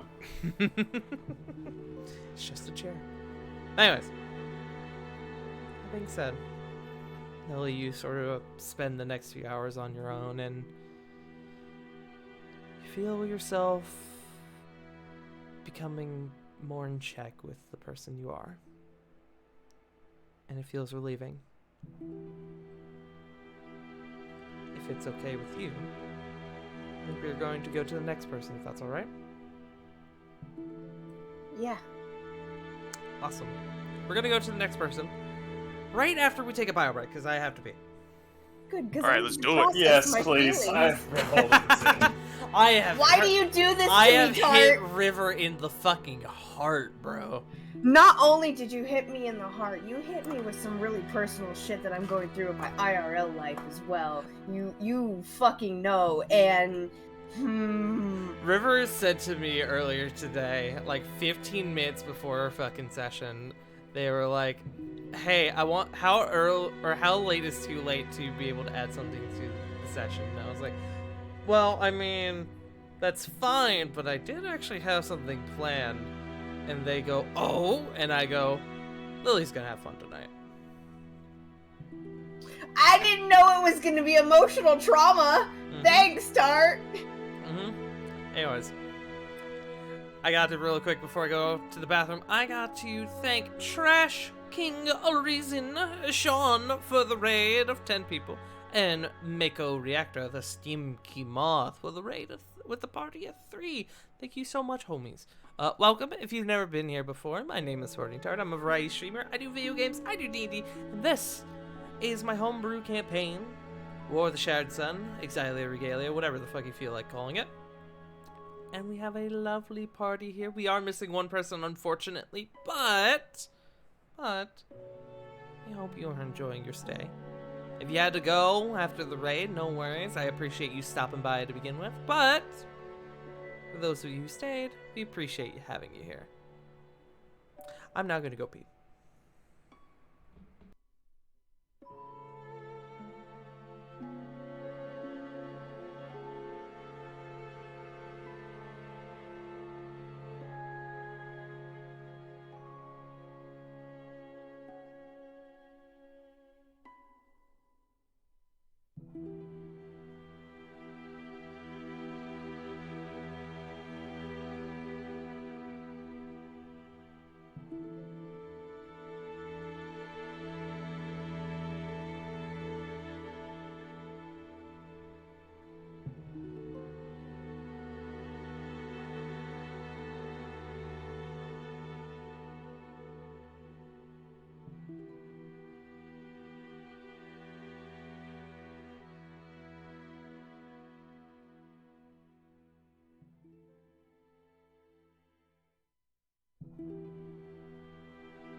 Hello, I am back. I have conquered the toilet. The toilet has been vanquished. Chat, how are we doing tonight? I hope you all are having a lovely Sunday evening. Still got a bit to go with our session. Boy, howdy. We got some stuff coming up for you guys.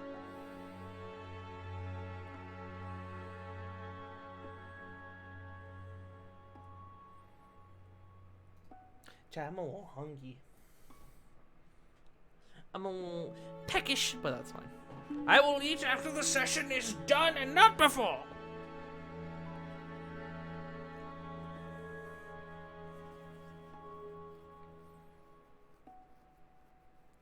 It appears I am also alone. Sag. When will my friends return from the war?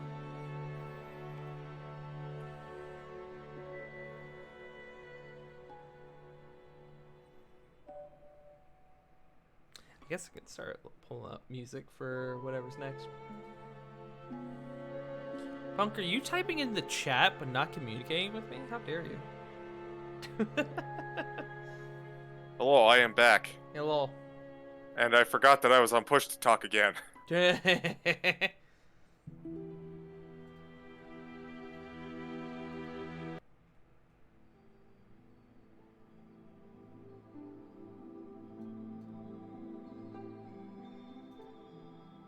we go.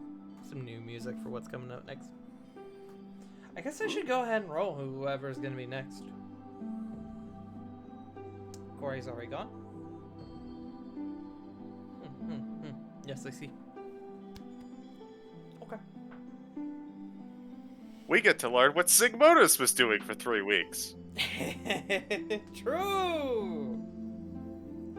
Nothing, cause he's dead. He's not dead. Damn it. He's worse. He's stuck in a fucking flask with no way out. He's doing currently stuck in a demiplane within a demiplane for all eternity. He's doing a combination of seething and or malding. Yeah, no, that flask is basically a prison cell for him. It's like being stuck in a Pokeball forever. He can't age, can't die. He's just fucking stuck in it. Yes. That is the downside that everyone forgets about for immortality. Aha, I could live forever. But what if you have nothing to do? Correct. So, a fate worse than death for that one, which, good. Fuck him! Yep. He I do not deserves wish it. for Clap, clap, clap, immortality. clap. Nope. Not for me. No, J. Frost, he did not get the Wi-Fi password. Be back. How dare she just came back? Unless she never left to begin with. Whoa.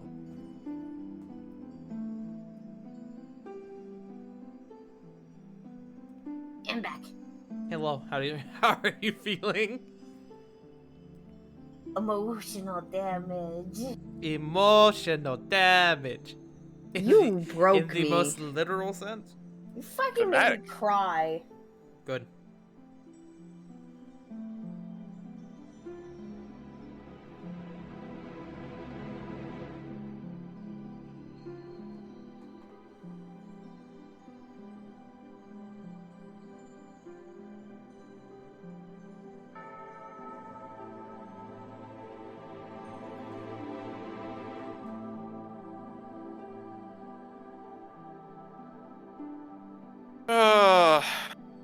I Hope agree. everyone's doing okay. I'm doing great. I'm doing better than River is right now. Yeah. To be honest, that's not hard though. My girlfriend left today and I'm very sad. Sag, cry. Cry about it, nerd. I did. I fucking cried all morning. Good, cry about it. She's driving all the way back to Washington today. Good, cry about it, nerd. I did. I wound up spending most of today trying desperately to finish the game that I had previously started so that I could eventually play Digimon Survive. Man, I'm glad that game works now. I am sad that it's getting review bombed. Is it? Oh, absolutely. Gross. So Hate that. here's the. I've been kind of keeping tabs on the reviews because there are a grand total of 0 reviews actually. But so it started out with like a high bar on Steam and everything, right? And then take a massive nosedive, and it's starting to come back up now because the first percent were people who knew what the game was going to be, i.e., 2/3 visual novel, 1/3 tactical RPG. Yes. And then the dip is everyone who thought it would be tactical RPG. Well, the dip also came from the huge amount of people who weren't able to load up the game when it first released. Oh, I it- did hear about that. Yeah, because it would fucking crash right after the opening cutscene.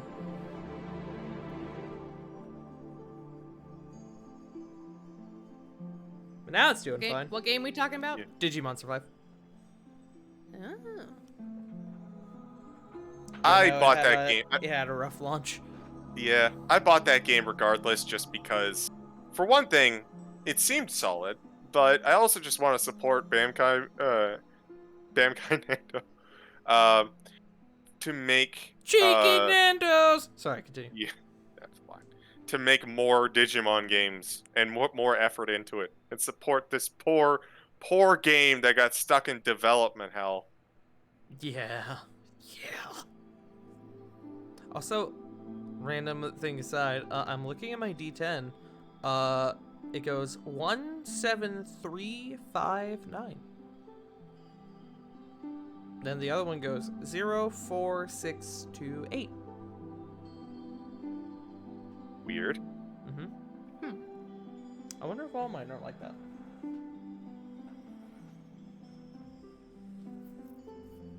Let's see.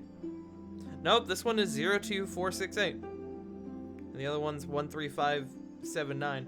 Why did River give me the weird dice?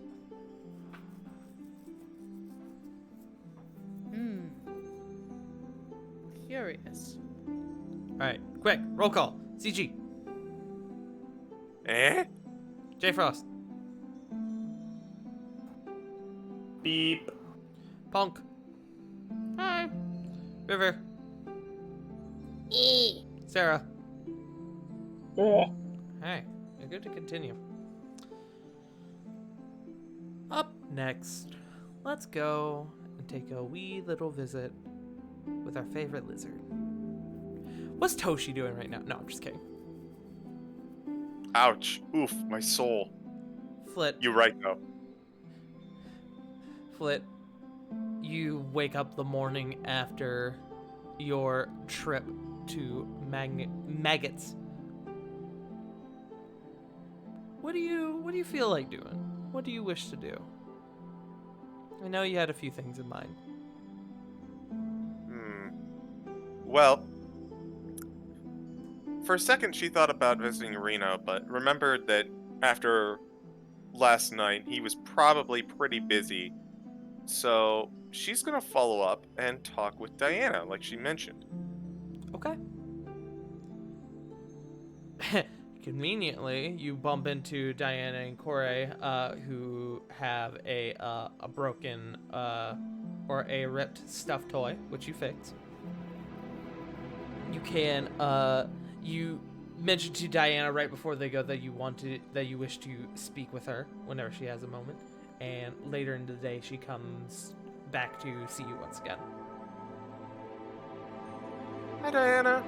Hi, Flit. What did you want to talk about? Well, I wanted to talk to you about construction in the Twilight District. Oh. Yeah, I was thinking I could probably help out with that. That'd be lovely, actually. We could use all the help we could get, honestly. Can you tell me what still needs to be done? Well, the wall is getting to its final stages, so at this point, I wanted to enact some sort of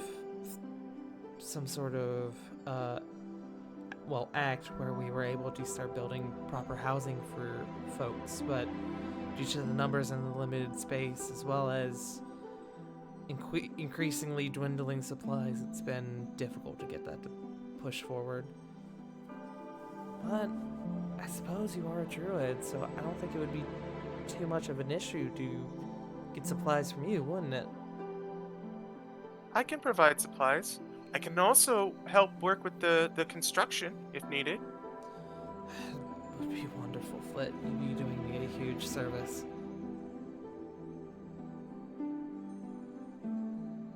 So, I'd be glad to help out. Just point me at it, and it'll probably take some time because, it's still, I can't exactly snap my fingers and just make it okay. But I figure it would still probably be, better than. Oh, of course, of course. You're honestly you're helping me a lot by offering this, and I really do appreciate it. Come, I'll show you exactly some of the stuff we need to work on. We'll follow. The two of you head out to the Twilight District, and you can see that, yes, the wooden wall that was being built does seem to be in its final stages. It's not huge, it's not great, but it's certainly better than what they had. You can see everyone is still living in their tents. Go ahead and make me a perception check as you're kind of moving through the Twilight District.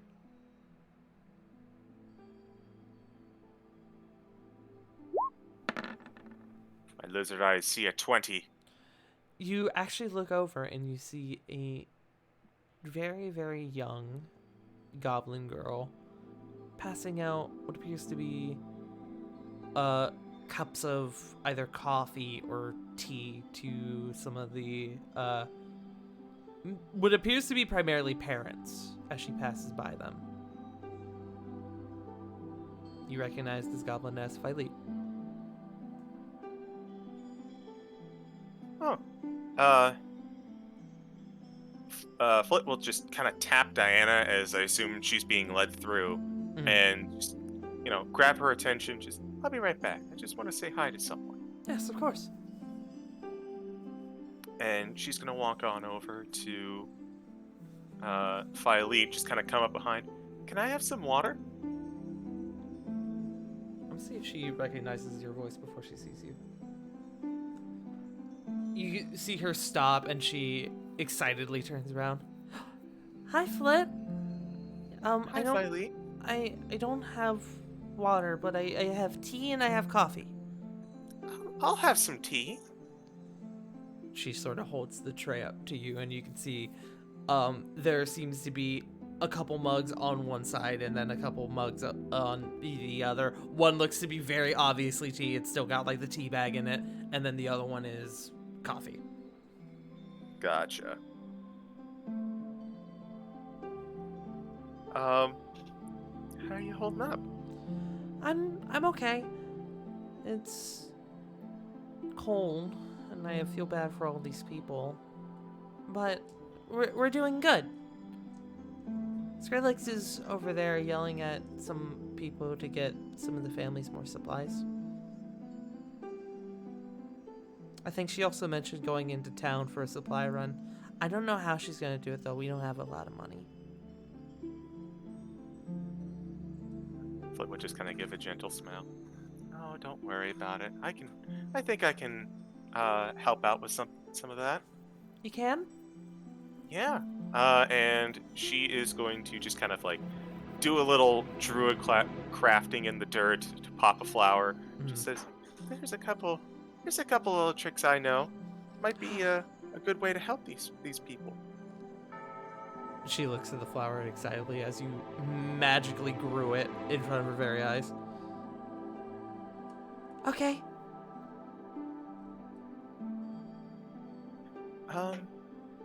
So, why don't we go talk to Skrillex? Let me grab her real quick. And I'm just gonna, let Diana know, and head on over to where I assume Skrillex is barking demands. No check required. You now knowing that Skrillex is yelling at someone, probably you begin to just kind of listen out, and you hear the sort of distant, muffled yellings of someone very obviously snapping at someone. Of what I can only describe as a one-sided argument. You begin to head that way with Fightly, and you do see Skritlix, who, still without her gas mask, does appear to be snapping at 2 guards. This family needs extra bread. They just had a baby. I mean, literally yesterday. I mean, the mom needs more food. The baby needs milk. I mean, do we not have extra? And one of the guards starts being like, well, you see... No, I don't want to hear your excuses. Just go. Get more, please. The 2 guards, kind of looking a bit defeated, just kind of saunter away. Can't get any decent help around here. I mean, I have some food, but not on me. She, recognizing your voice, looks at you. Hey, Flit! Oh, it's good to see you. She kind of comes up and gives you a hug. Hey, Skrit, how are things going? Well, despite having to yell at the guards every few minutes, fine. She kind of looks at... They kind of look around at the people around them. Things are... Well, they could be better, but they're better than what they had. Well, I'm glad that you're, watching out for these people. I mean, someone has to, right? They weren't safe at home. And, well, if the impression that I got from those 2 guards is anything to say, they only had so many limited supplies. Well, it's good that someone looks around, looks out for these people, and she kind of gestures over to Skrit. Let's see if some people can also help a little bit more. Oh, yeah? And you gonna do more of that Paragon type shit? I mean, I'm just going to do Flit stuff. If that's Paragon type shit. She just kind of catches it for a second. I'm used to that word. Ooh, what would your mother think? I don't know. I haven't talked to her in about 200 years. Oh, I'm sorry. Oh, it's okay. There's no way you could have known. But that's not important, and not why I'm here. As Flit is going to start by just kind of pulling out a small bag and casting Goodberry. Goodberry. Okay. Small little bundle of berries appears in your hand, and you begin to, I presume, put them in the bag, yeah? Correct. Okay. Now, these are good berries. One of these will keep you fed for a day. A day? An entire day. And she is going to cast it 3 more times, using all of her level 1 spell slots. Okay, you create 40 good berries. Now, these are magic, obviously, but if you don't eat them in a day, they go bad. Which, she kind of puts it in quotations. Bad. They just become normal berries and aren't as filling, but this should be some good supplies for the people around here. You can see that they start kind of like nodding as you're explaining this to them, and you swear for a moment you see a notebook in hand as what appears to be them furiously writing this down, and as you kind of finish explaining, the notebook disappears. Not magical or anything, just very anime style, cartoonish style of it, just whoop, gone. That helps so much. Thank you so much. It's gonna feed a lot of people. Well, I'm glad. Flick kind of looks a little bit to the left and a little bit to the right. Is anyone else within earshot? Oh, plenty of people. Admittedly, not nearly as many people who seem to be directly listening into your conversation. A lot of people are going about their own business, either checking in on their families, eating, speaking with other people. You do you do catch a couple sets of eyes who hear that there is extra food, but nobody really approaches you on the matter. Flit is just going to kind of give a look to Skritlix and Phileet, and just kind of like that look of, I could say more, but it's not a good idea to do so right now. Mm-hmm. And so she's just going to look back. So I can do this about 4 times a day. This is my maximum right now. But this is the first thing I can do. You said you needed water? Yeah, we need water. There are a few babies around. We need milk as well. I can't do anything for milk, but I can do something for water. Do you have a bunch of open containers? I can grab some.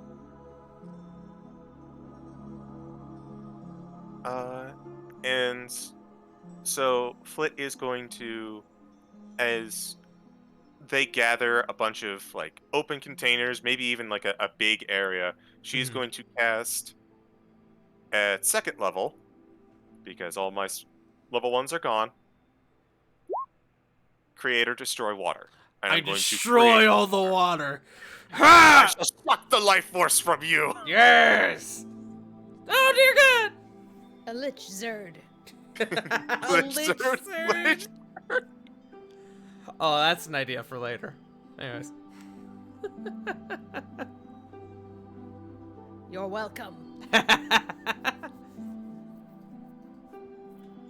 Okay. A plethora of water begins to form in the midst of all these containers that they've brought in front of you. A few barrels, a number of bottles in various containers.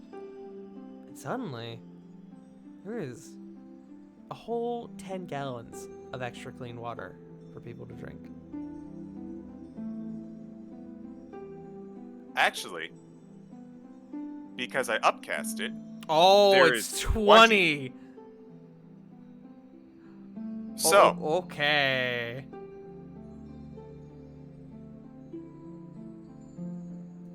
I've got a few. I can cast the spell a few more times. So if you have more, I can definitely, create a nice stockpile of water. Yeah, this helps a lot. I'm gonna see if I can maybe, steal, a few barrels from the tavern down the road. And empty barrels, of course. I'm not gonna steal. I know how much ale is a precious resource. Although, and you can see they start thinking, ale may warm up some of the people here. Might be good for some of the people to relax a bit. Things for later. I am, however, going to try to get more barrels so we can hopefully get more water. This helps so much, though. You're doing good, and I'm glad to be a part of it. I am as well.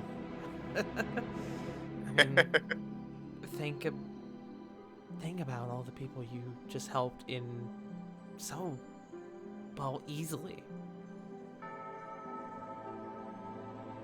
Flit's just gonna kind of a little sheepishly and also a little nervously rub the back of her neck.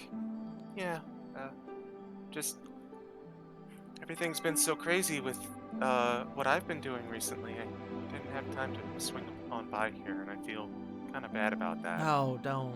You guys are doing real heroic stuff. However, I don't suppose that you could teach me those spells, can you? Above game, I don't think either of those spells are wizard spells. Are they? I think Create or Destroy Water might be wizard spell. Let me see. Create or... I'll look up Goodberry. You look up Create or Destroy Water. Goodberry, I don't think it is. Yeah, Goodberry is 100% Rangers and Druids. Yeah.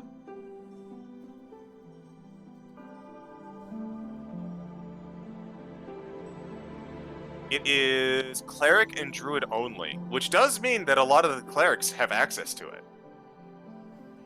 True. Diane, what the fuck have you been doing? No, I'm just kidding. I'm busy being the Pope. True. I'm busy building a wall with my bare fucking hands. So, I can't really teach you that one, pointing to the berry one, but I can at least swing by every day and, spend a little, make sure that everyone's at least better fed. They're gonna get sick of the taste though, but at the very least they won't be hungry. That's more important.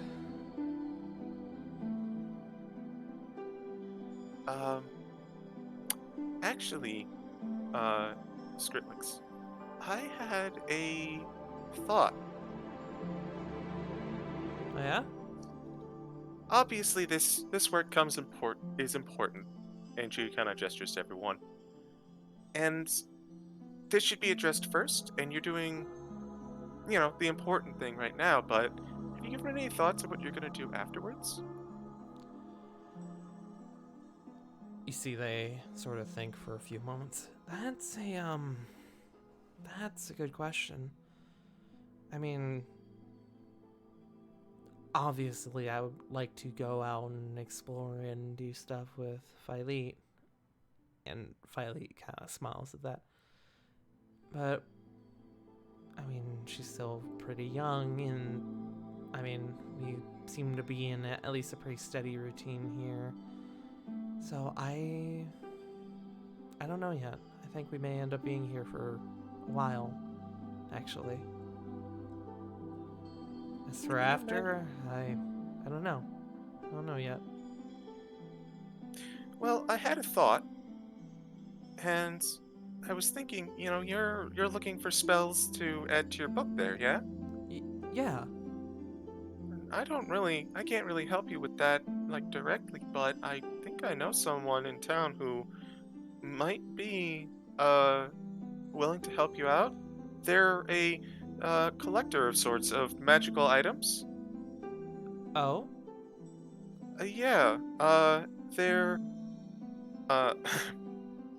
there's a shop called the Third Wish. Sorry. You can see the book, the little notebook appears again. They are writing this down. The Third Wish. Okay. There's a man in there named Arxis, and I haven't talked to him about it yet. So just be warned. This might not lead to anything, but I could see if he's maybe looking for an apprentice. That'd be great, actually. I've never really had proper tutelage for magic. Everything I know has been self-taught. So that would actually be great.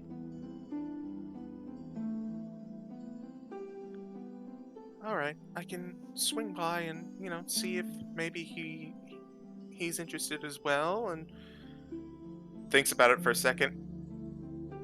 If this works out, you may also have to brace yourself, because he's a very vibrant personality. Vibrant?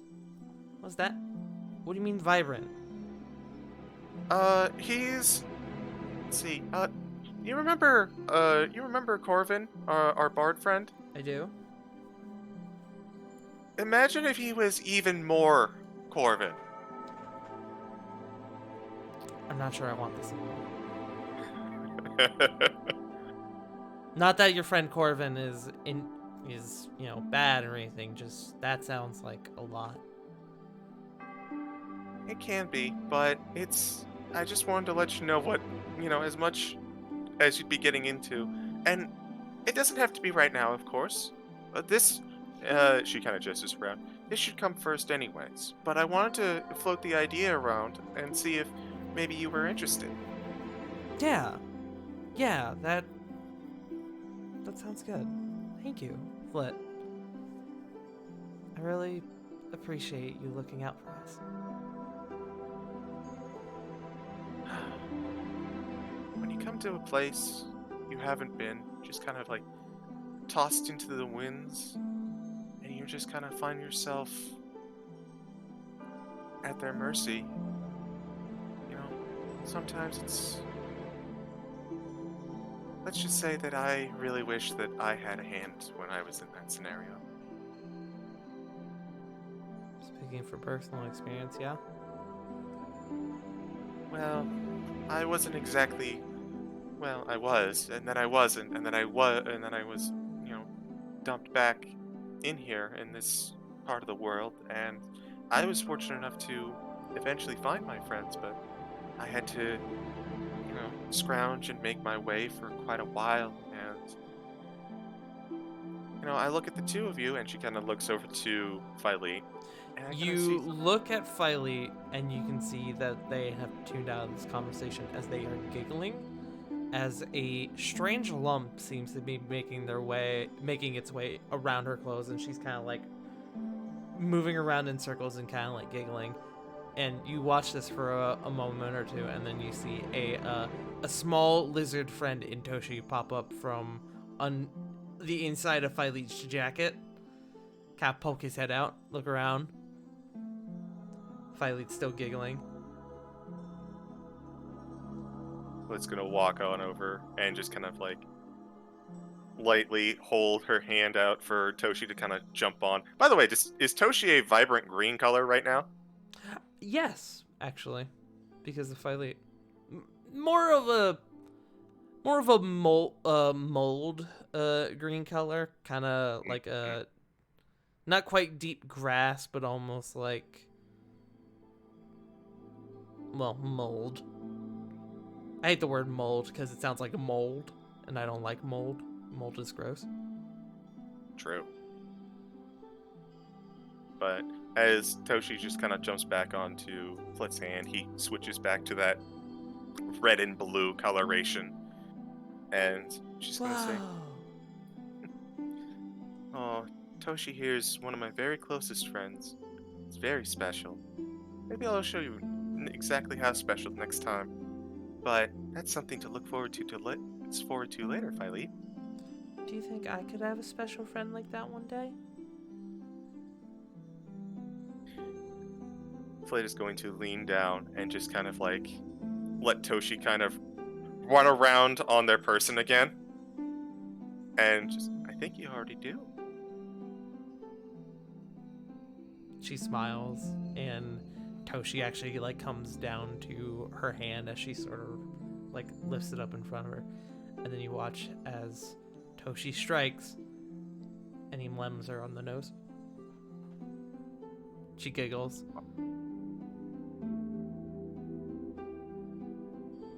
I'm just kind of like looking at Filey, but kind of talking back to Skritlix. I was very fortunate to have friends, and I remember what it's like to be alone and left to whatever fate has.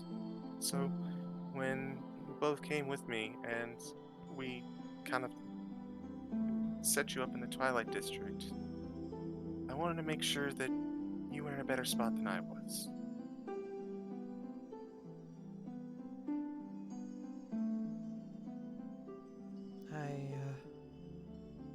We really appreciate that, Flit. It means a lot. I was, worried about how things were gonna go when we left the clan, but I'm glad that things seem to be working out for the moment, and I don't know where either of us would be had it not been for you or your friends. I'm honestly not sure either of us would even be alive.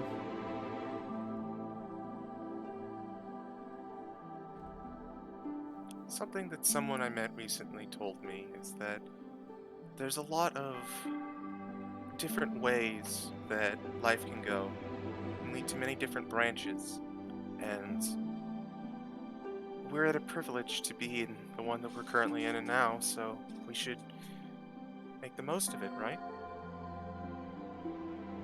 They smile. Yeah. Yeah.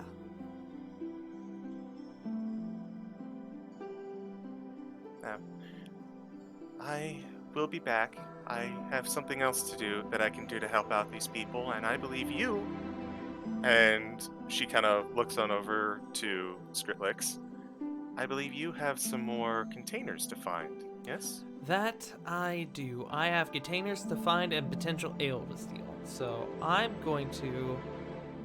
And you see Filey kind of gives them a look. Like that, like, pouty, like, disappointed child look. I mean borrow. So I'm gonna go do that. Fi, you stay close, okay? Don't leave the camp. I know. Good. Thank you again, Fled. See you later. See you later, Skritlix. They kind of... Don't worry. Go ahead. Don't worry. I'll make sure that Firelead has a good chaperone, as Toshi is currently probably just trading lems with her. You look back down at Filey, and there are now 2 of them.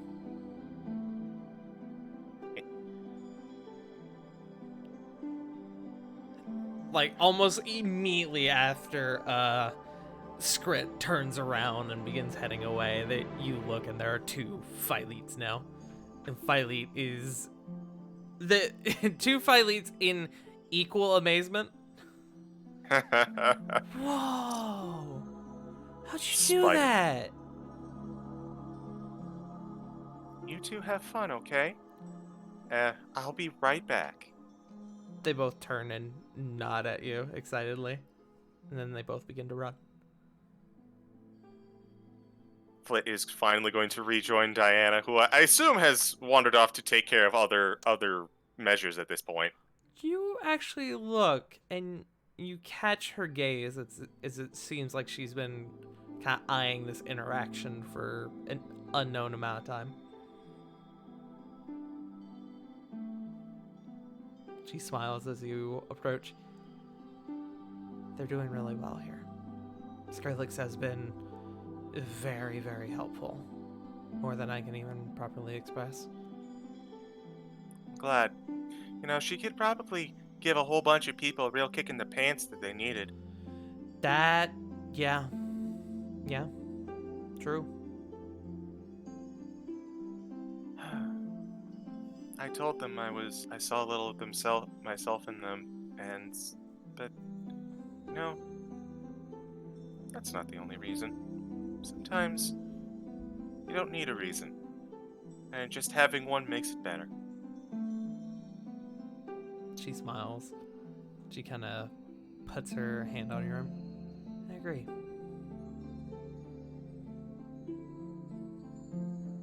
I'm glad that they're doing well. But I'm still, she kind of does the rolling up her sleeves. That was the, you know, personal stuff. I still have a few more tricks up my sleeve to help out. Oh, 40 good berries and 20 gallons of water is personal stuff? Well, it's helping out, you know, individual people. I still have some way to help out with the, and she kind of gestures to the walls and the tents and the buildings. I have some ways to help out with this as well. Work your magic. All I'll right. help where I can. So, I have 2 spells in particular to cast here. Okay. And I have 2 casts of Wall of Stone. Okay. If I concentrate on it for the full 10 minutes, the stone wall becomes permanent. So, I would like to use this to help shore up any buildings that might be in need, or perhaps start making buildings if needed. Mm-hmm. And, on top of that, to make room for all of this, I would also like to cast Move Earth. Okay. Okay. Alright, yeah. So are you, I guess I should ask, are you prioritizing, are you wanting to prioritize the wall or housing at the moment? Well, the wall seems to be at least half made, but everyone's intense, so I would like to focus primarily on housing. Okay. Absolutely. Though I will also look to Diana for her input. Okay, absolutely. You working with Diana, you are actually able to together. Let me actually see. Let me check Diana's spell list real quick. I put her sheet away.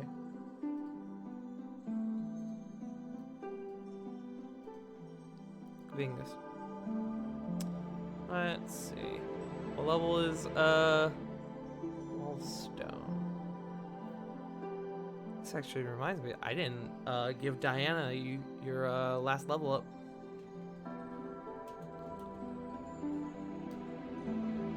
So I need to do that at some point. Okay, she does not have Wall of Stone, and I'm going to presume she does not have Move Earth either.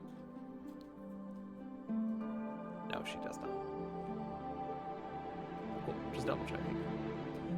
With her guidance, you are able to actually sort of double up on the wall front and actually make a good chunk of it. Like, they're actually able to divert some extra wood from the spots where you build up a stone wall to housing now, as now you've reinforced part of the wall with stone rather than the wood that was there. You can see a couple of the guards are like, why didn't we do this to begin with? To which they catch an earful from Diana. As we finish with the with all of the movements and preparations, Flick just kind of takes a seat back, as it does take a solid chunk of time. Whew. Even with magic, that's still draining. Whew. Yeah, I can imagine. Thank you, though. I mean, this is a big help. I might need to talk about potentially enlisting in more druids to help out. I already know the best two around, but I mean, it wouldn't help to have more hands, you know? Of course. Now, I actually feel bad I didn't tell Corey we were coming out here. She probably would have wanted to help. I bet Corey probably would have come around and put in as much butt kicking as Skritlix does. Oh yeah, no, the guards are never safe around here. You know, Flick kind of gets a little silent for a second. It's like, I never thought of it. And most of that was because of the large amount of running around and everything that happened, but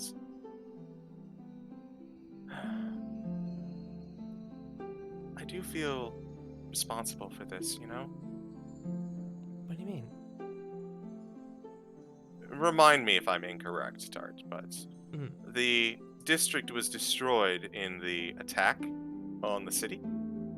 No, this district was explicitly made for refugees coming in from the Fierce Lands because of the war going on overseas. Gotcha. Okay. Sorry. No worries. And I will rewind. You know, this is my city too. And this is where we're housing people from other cities that have kind of been abandoned, and it's the least I can do. Well, you've certainly done a lot.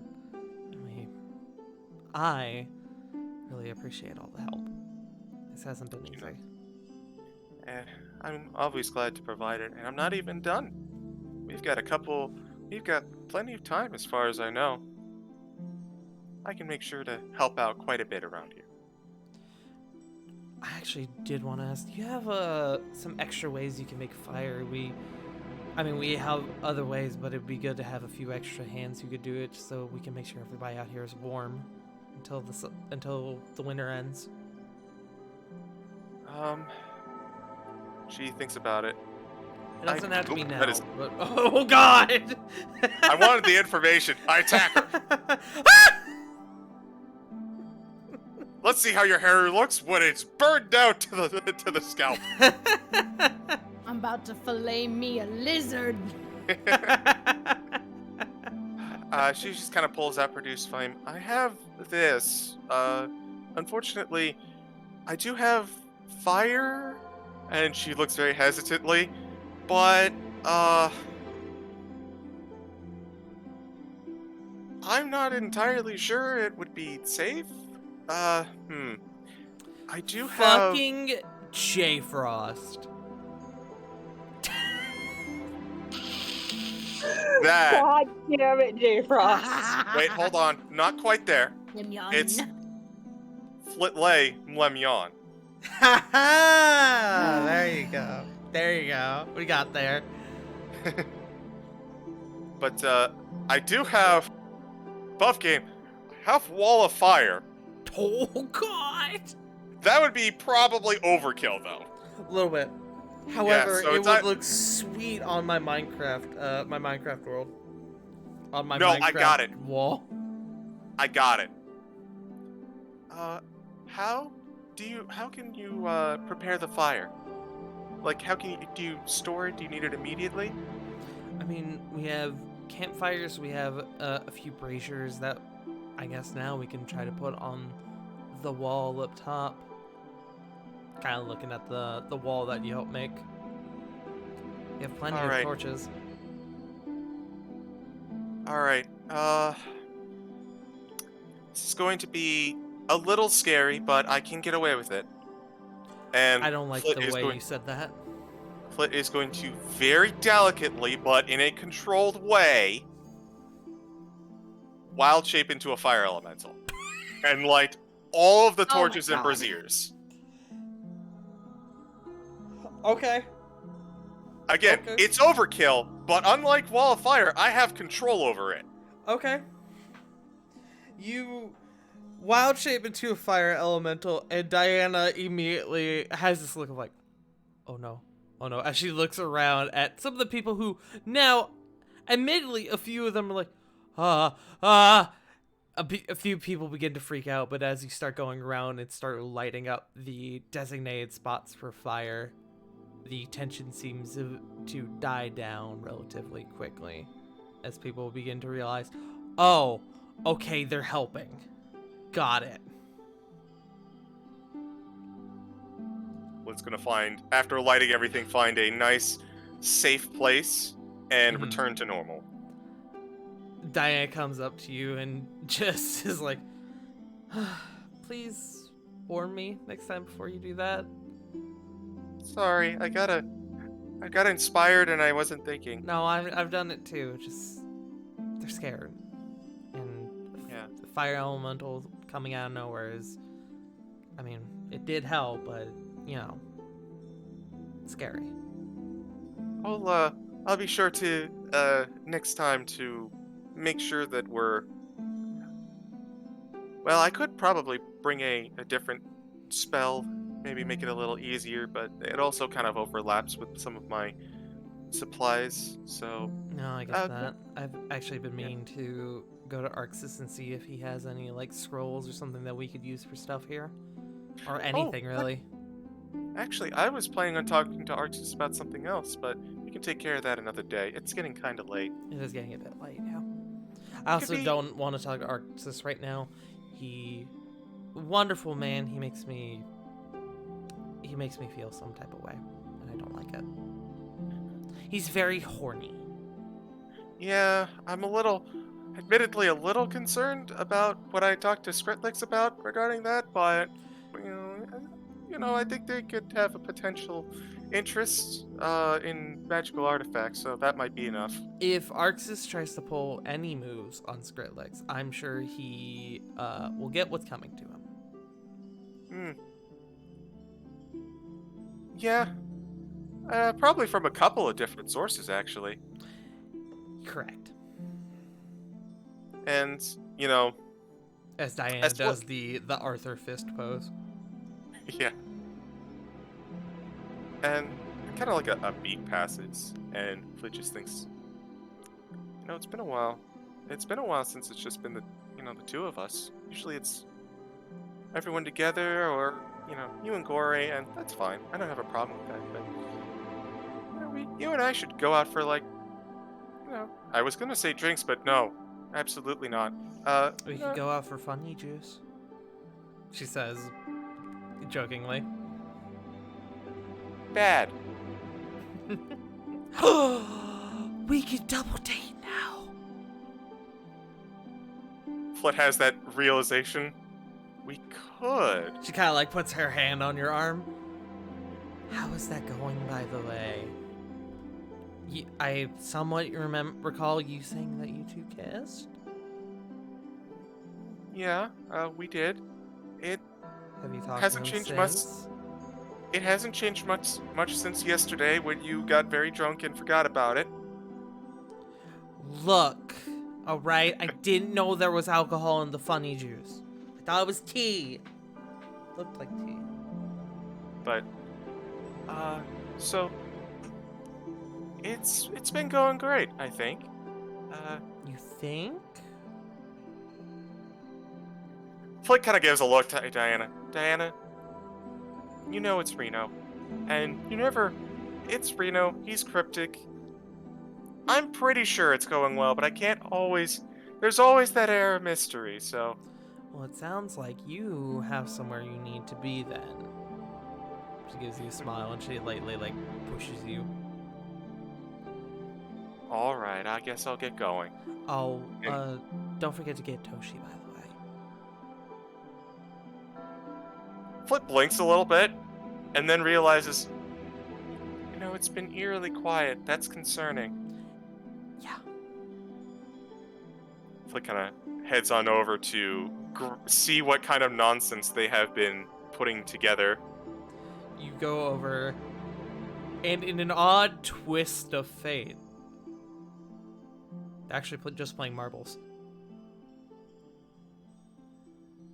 Toshi, for no reason, just yells out, Yahtzee! Yahtzee!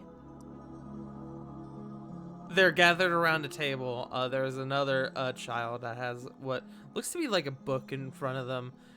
And they turn to Filey as they approach, and you hear, roll stealth check. Oh, this ought to be good. Filey goes, I got a 7. Is that good? No, not you, Flit. Oh.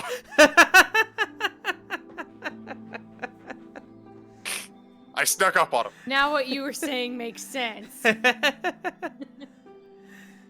Filey goes, I got a 7. Is that good? The kid sitting behind the book, looking. It's like a screen. Goes, no, the bandits hear you, and I'm gonna need you all to roll initiative. And Filey goes, is that good? I don't know how to do this game. You see Toshi sitting right next to them. There's that one kid in the back. He's gonna wind up in a drunk tank in the future, is just saying, just use fireball on him! All the fireball!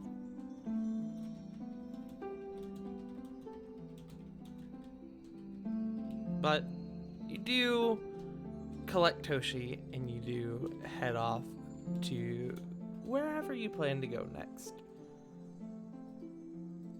You do see, as you are kind of leaving, what appears to be Skritlix rolling a barrel of what appears to be ale back to the camp. You're not quite sure how they managed to nab that, as it is about their size. They could easily hide it if they wanted to, but they haven't. With that being said, if it's all right with you, I think we're going to go to our next person. If that's okay? Absolutely. Okay. Got 2 people left.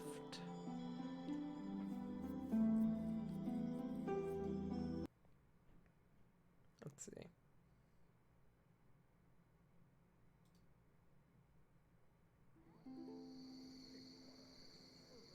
I guess I don't need to do night, actually. Hold on. There we go.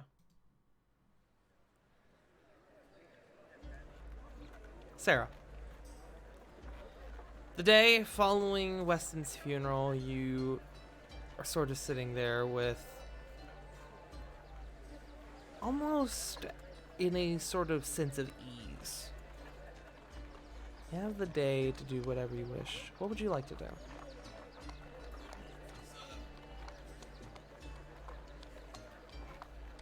The only thing I had planned is tracking down Corvo. Okay. I did have one other thing, but Joe's not here, so it doesn't work. That's okay. Give me one moment.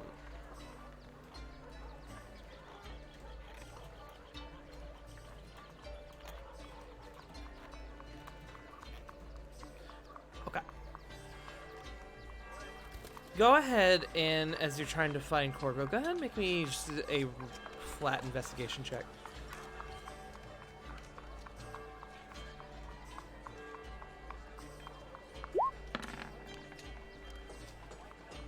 $11. 11. Takes you a little bit of time, but you are able to track him down, as he is, by the time you find him in what appears to be like a restaurant, like not a restaurant, a bar. And he's just kind of talking to the barkeep. Doesn't even appear to be drinking it or anything. It's early in the day, so there's not much business. He just seems to be having a conversation. The barkeep, if you're interested, appears to be a dwarven fellow. Big, very scraggly looking beard, and looks to you as you kind of look on towards them. Doesn't seem to be too interested in the conversation. It's kind of one of those one-sided conversations where the guy on the other end is just like, "Yep. That's crazy. Yep. Mm-hmm. Yeah. Yeah, totally." Just very simple, one-worded responses. Meanwhile, Corvo's just like, "And then I blah, blah, blah, blah, blah, blah," like fucking, as if he's going on like a fucking tangent. Well, I was going to wait for them to finish their conversation. But now, Sarah's gonna walk up behind. Actually. Can I stealth? Absolutely. Roll stealth. I want to scare him. 32? Yeah, that'll do it. As you vanish from the very sight of the gods, who kind of look back and go, "Wait, where'd she go?" Oh my god, my stealth is way too high. No, bro. That's... You're a rogue. You got expertise in stealth. That's I mean, that's just what you fucking do. Yep. Don't never be ashamed of your stealth stat as a rogue. Flex it. Flex it. Because they're just jealous. Correct. Okay, yes, I am. Yes. Oh my god, that is such overkill for this, though. Yeah. As you fade from existence, turning into you fucking atoms on the wind. Sarah kind of sneaks up behind Corvo. What are you doing boring people again? Oh. Hey, don't do that, please.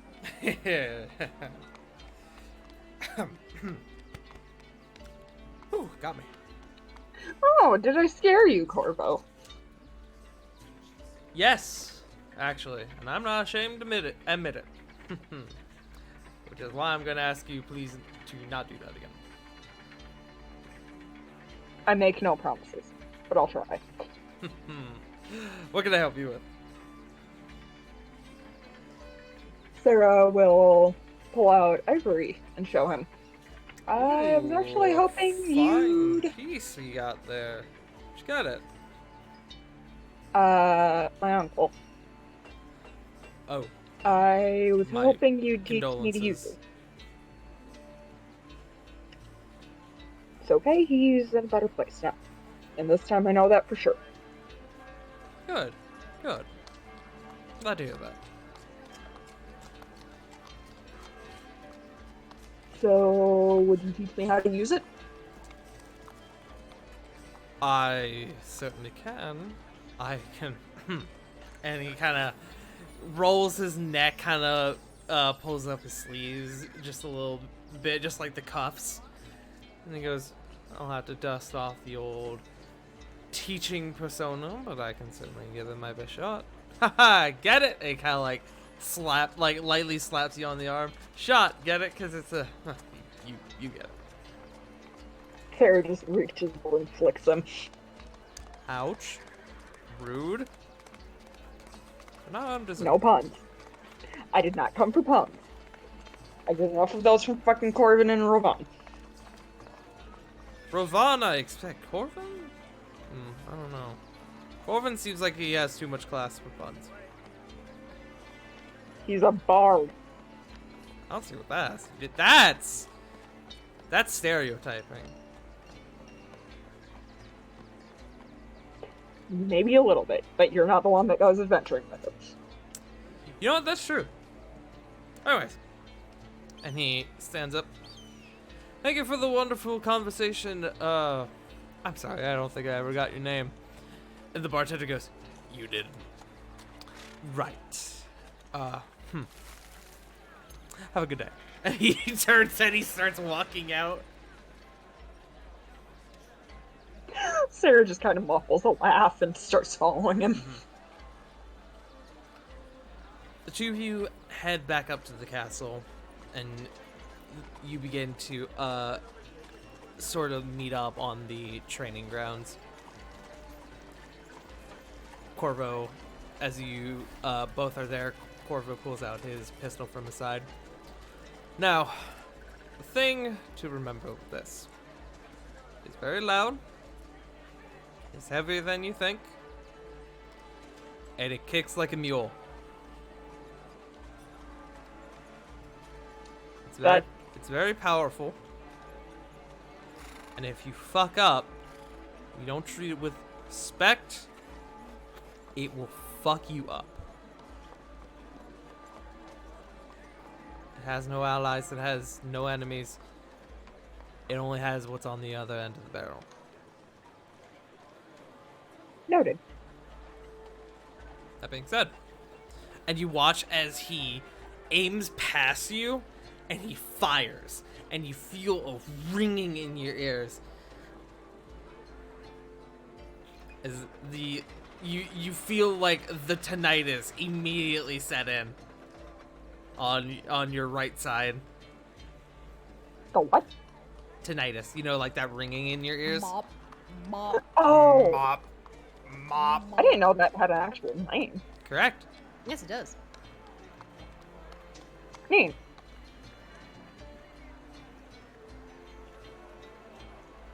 Okay. Yeah, very loud. And she's just kind of rubbing her ear now. But look what it did. You turn around and you can see that still hanging from a tree behind you, an apple, now with a hole in it. Didn't even fall out of the tree. Holy shit. Yeah, okay, I could never do that with bow and arrow. I'm going to be honest, I just meant to hit the thing. I didn't expect it to remain in the tree. That was a good shot.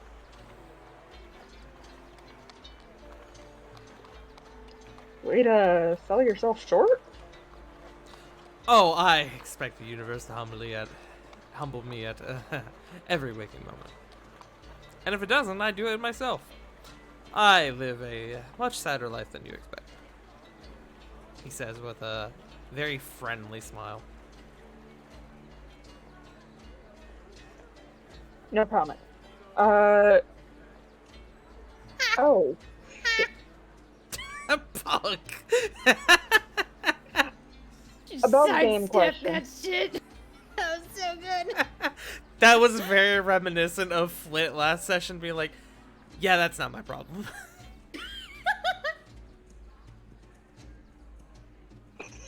Above game question. Yes, absolutely. Last time I used the gun, which was in the fight against Signotus, Mhm. it jammed on me. Would that still be jammed now? Unless you took the time to fix it, it would be yes. Which I don't Okay. think you took the time to fix it. I don't think so, because that was part of why I wanted to talk to Corvo.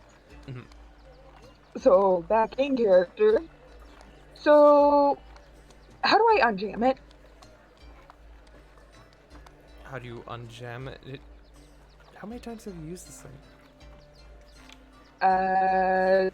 Shot it twice, only used it once. I see. Well, I guess that's step one, is unjamming your weapon. Alright, do you have Tinker's tools? I don't think I do. Let me check my inventory.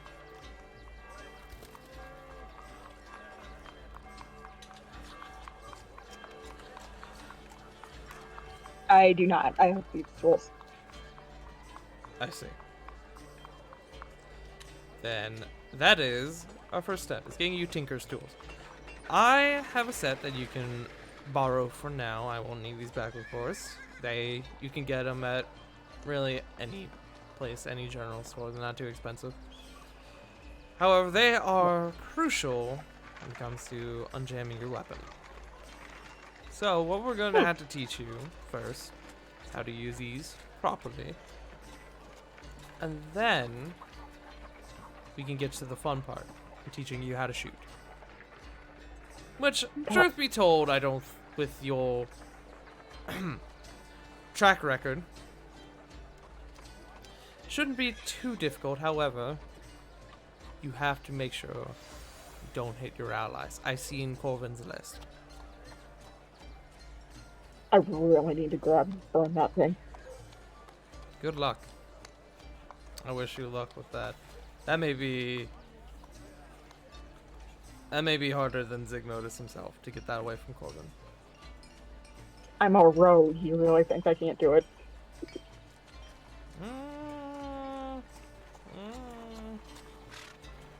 Bet him gold. Bet him gold. Put some money on it. Sorry. No, you're fine.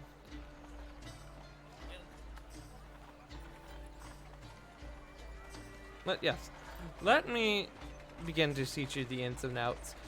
We're going to have to take your gun apart. We'll put it back together. But I need to show you how it works. I need to show you the ins and outs, how to repair it if it gets broken. I need to teach you how to clean it. The whole shebang. Right now we'll just work on unjamming it, but this is going to be a rather extensive set of lessons, so I hope you're prepared. Sarah's staring at it for a second. That one wasn't intended, was it? You can see he gets lost in it. Kind of thinking, oh! No, it wasn't. Good catch on that one. I thought you didn't like puns. I don't. Doesn't mean I don't catch them. Let's just get started. Let's. You spend the rest of the day learning the ins and outs of how the gun handles. You are able to learn how to unjam it. So go ahead and, well, you don't have to mark anything down for this. Just know that your gun is unjammed for the moment. And you begin the sort of 101 lessons on how to properly handle this new weapon. For the sake of this, going into this downtime, You're going to spend the next however long you have during this downtime trying to gain proficiency in Tinker's Tools as well as firearms. Is that okay? Yes. Cool. This will take most, if not all, of your downtime. Okay. That was actually pretty much my intention, so that Okay. works out well. Of course, I'm not gonna fucking like bench you. If you end up having other stuff you want to do, I will allow you to do that. But this is going to take the main extent of your time trying to do these two things. Okay. So go ahead and right now, at this moment, roll me a D100.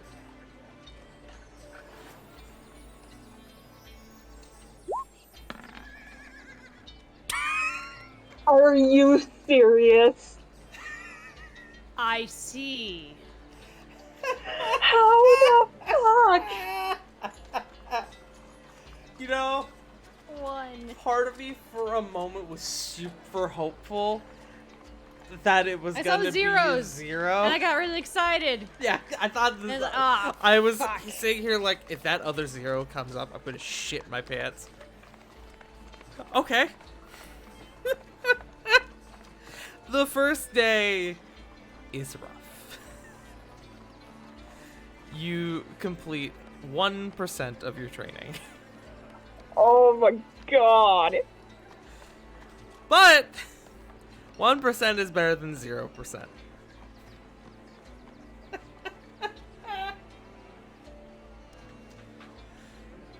Oh, I love that. Okay. Let's just be glad this happened here and not in the fight. Exactly. Correct. Correct.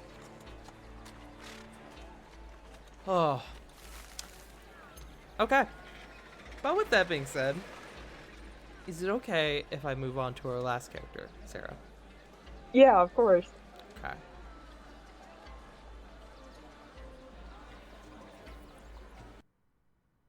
Let me find some music.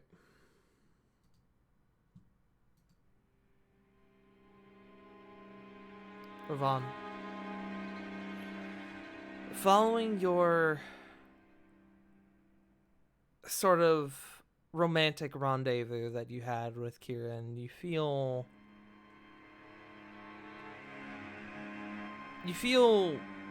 a new sense of resolve that you hadn't felt before. You do, however, begin to think on the things that have sort of been lingering in your mind and weighing on you over the course of the past days, weeks, maybe even months. What would you like to do?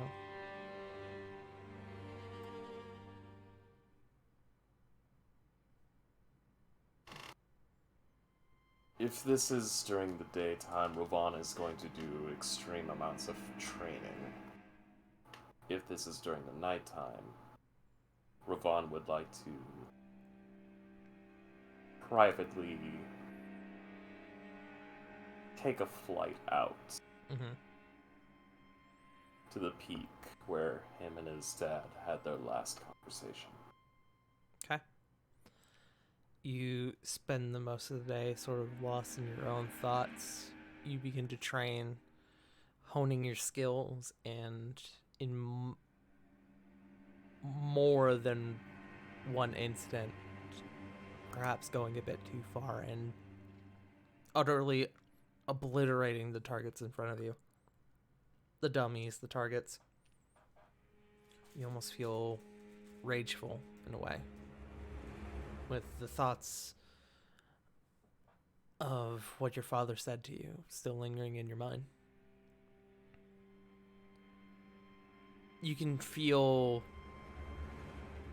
Rakiri almost trembling in your hands.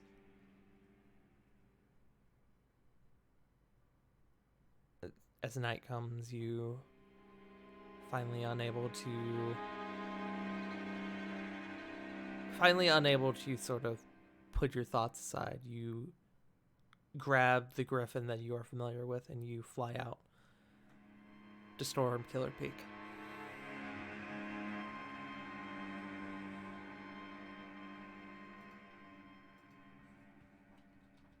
touch down. As you do, you find yourself a little bit of ways from the peak itself. You begin to feel a little bit of rain. Not enough to bother you. You hear the rumble of thunder off in the distance, and you look way out past the peak towards the ocean. You can see a storm approaching. What do you do?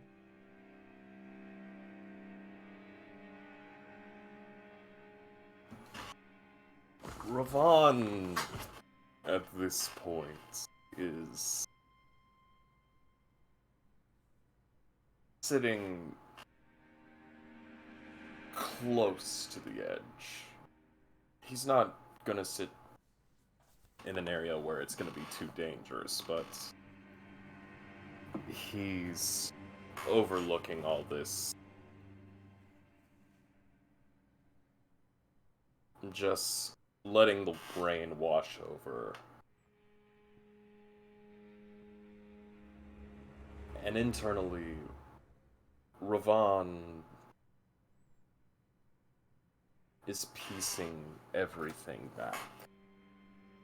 From the first meeting with his friends, the multiple trials, the battles against Hellfire Assembly and the Blood Talons, the failure to secure Nexus back into Dragon's Reach,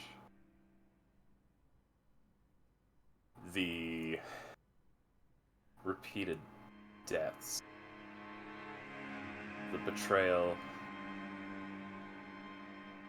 of Nin, watching his friends brought practically down by Aurelia.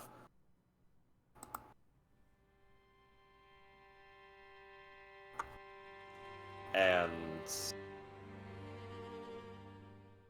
the last two thoughts are ties now to Kieran.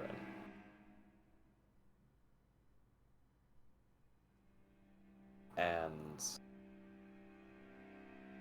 his final encounter with his father, as well as a mixture of the battle against Sigmodus. And Ravon is currently, even though he's sitting, he's gripping the ground really hard. And while face maintains the stony complexion, there's a bit of a quiver on his lip. His eyes watery. His heart heavy. And of course, mixed in with that rain, his tears of frustration, of pent-up emotion from numerous failures, shame, and just him going, "But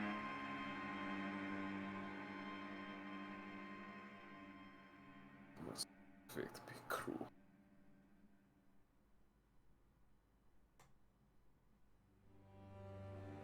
Why fate?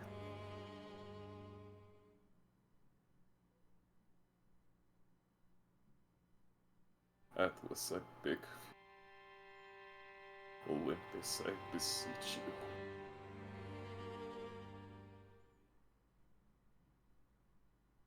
What must I do?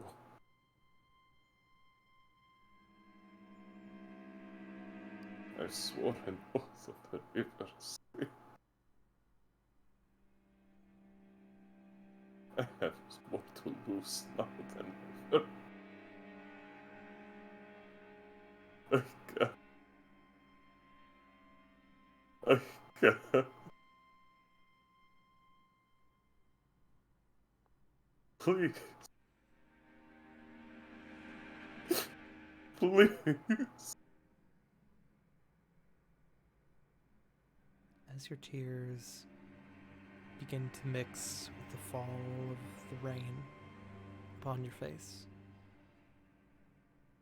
and your words leave off from your lips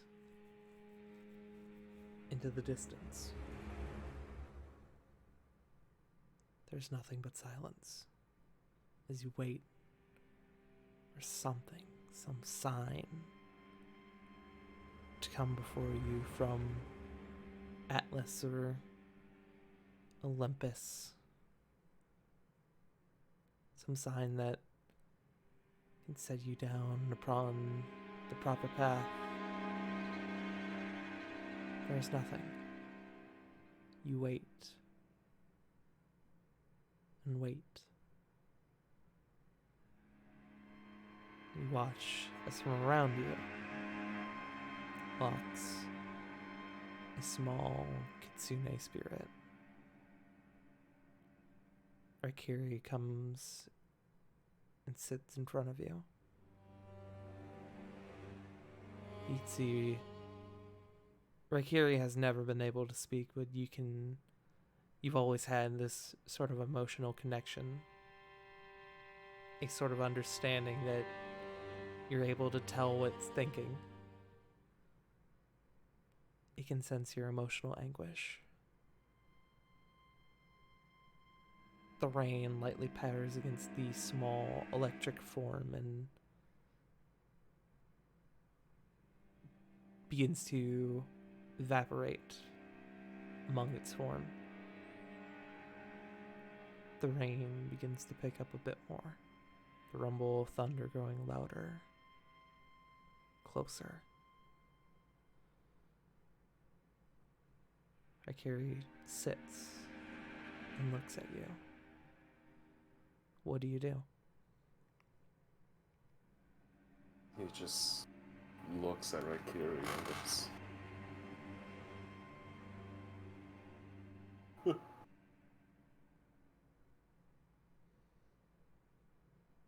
I'm given an impossible task, Raikiri.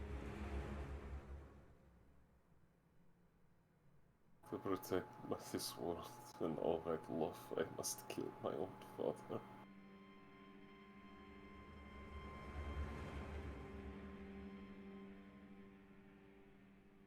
To save everyone, I must do what is considered one of the three greatest sins. It would gain the wrath of even the Fury.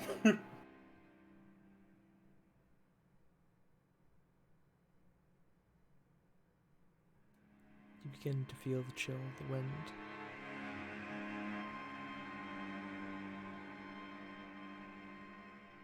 Which is odd considering that you don't have a real affinity for the cold. It tends to pass through you without any issue. But this cold, dreadfully cold wind that washes over you feels different. The strike of lightning, the rumble of thunder, and following the thunder, a voice. Your God remains silent. Your faith wavers. Your resolve hindered.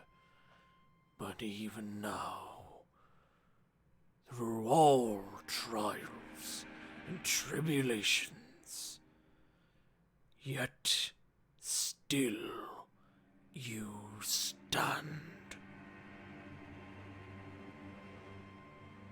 My apostle has chosen well. You would make a powerful warrior, a fine champion of the Storm Lord. This voice seems to boom around you with the echo of thunder. You think for a moment that this might be Raikiri, but Raikiri seems just taken aback by it as you do. Immediately getting up and lifting both Raikiri and Tempest Bane. Ravon looks around and screams, "Who is there? Show herself!"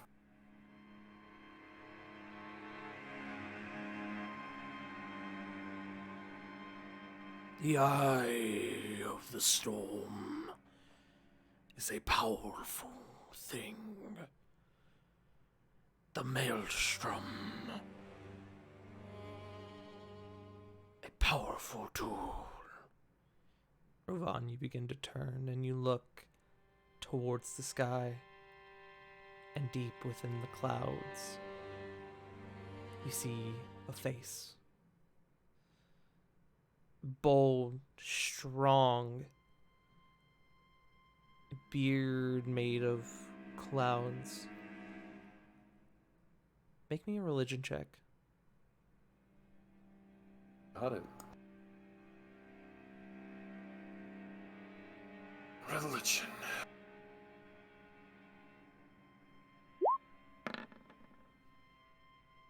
That is an 8.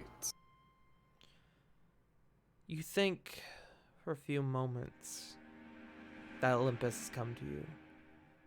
Zeus. But then you think of the name Stormlord.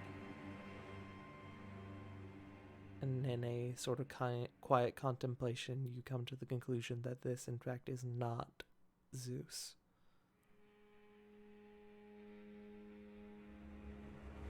Leveling the spear up towards the face. You are not Zeus. Who are you?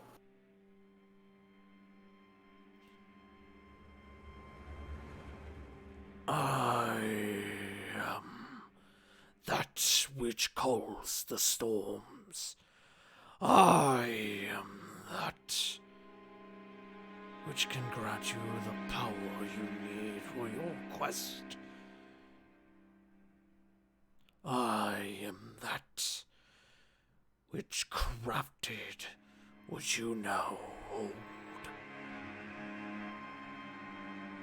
You feel, Raikiri, the sword quiver in your hand.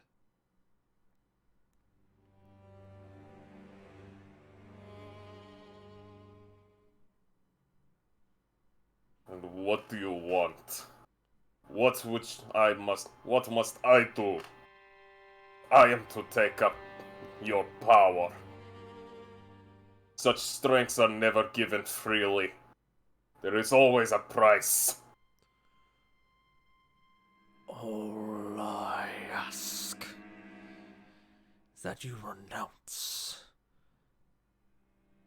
your previous fates. Pledge yourself to me. Become my maelstrom.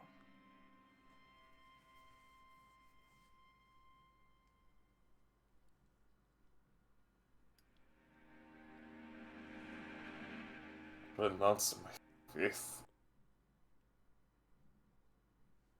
Why? Why must I give up the teachings of the Titan of Strength? For you, Stormlord. What power do you offer versus the one who can hold the very sky? I offer you the power to control the skies, to crush the very mountains that your god holds.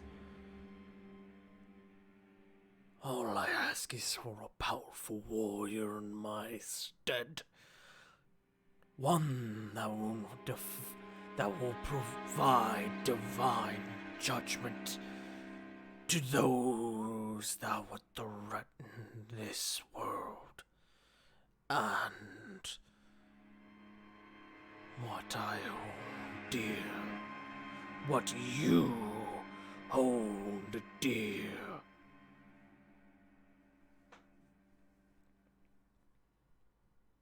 What good is a god that remains silent?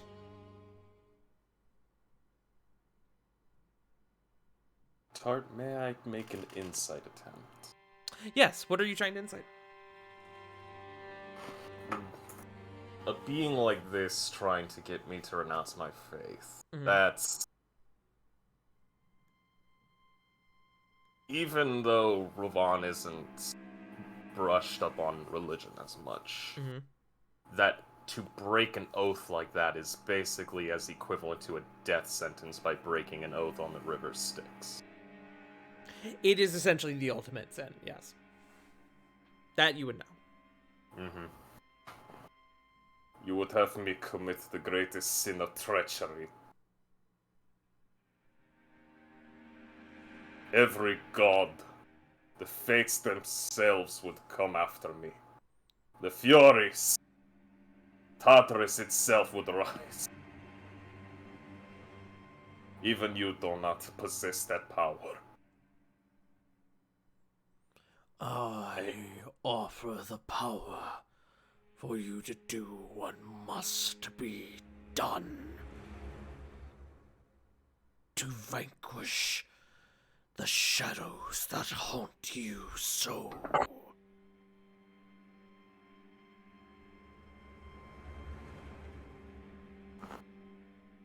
Ravon would like to take a moment to look at Raikiri and get a feeling from them, see how they're reacting at this moment. Raikiri is scared.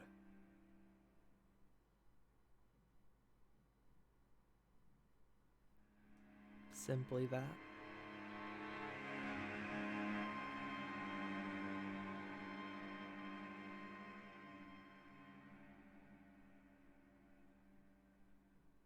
Thinking upon this, it takes a few minutes, but Ravon will turn the spear upside down and plant it into the earth. He will look up at the Storm Lord. I cannot turn my back upon the oath I swore. For if I were to do that, I am damned. But you are the creator of Raikiri. You claim to have power. Instead,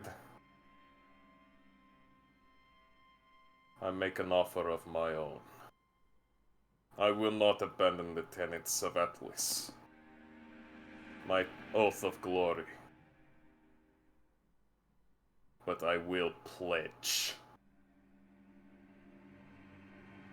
If you can give me the power, I can serve two masters. So long as they stay the same.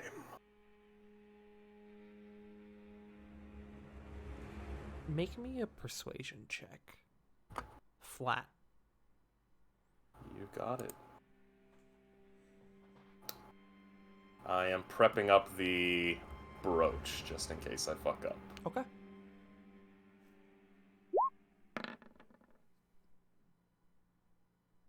That is a 17. I will give you a moment to consider whether or not you would like to use the brooch to try and make that even higher if you wish. If I were to use the brooch, would I have to use the brooch if it's a lower number? It counts as a lucky point, which I believe, yes, you would have to use it if it's lower. Let me double check. I believe so, Okay. but let me double check. Oh, by all means, you're free.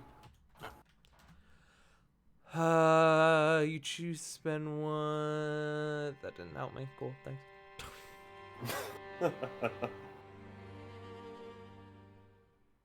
No. You get to pick which one you use. You are not required to use the second one. So I can make this. So I can make another one just to check. Yes. Do so. I think I'll use the second one because that's a dirty 20. Okay.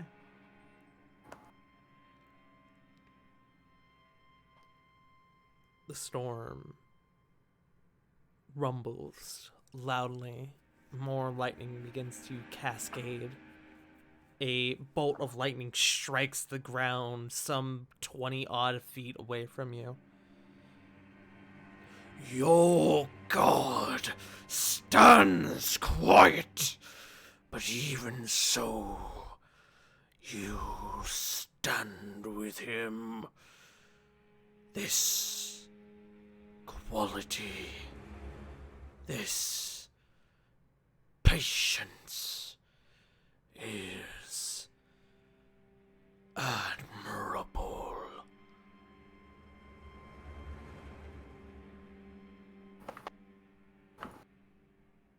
As I said,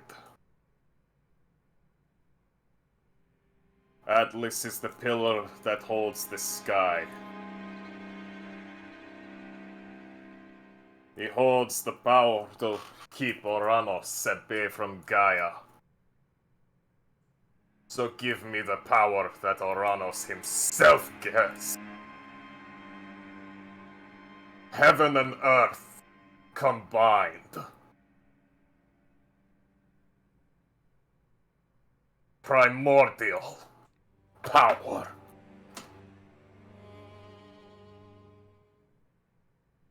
And I will bring justice to all that withhold the will of Tartarus and Erebus.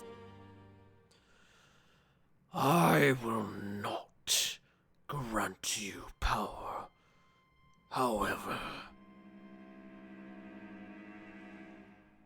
stand with my apostle and wield it well, and I may reconsider.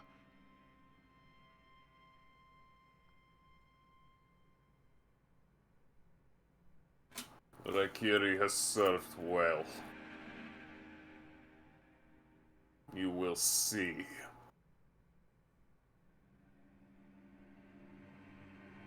There's another. And...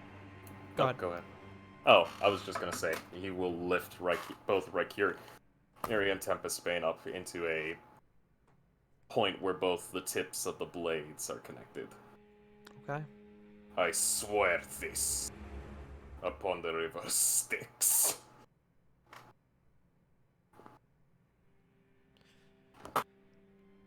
And the pact has been made.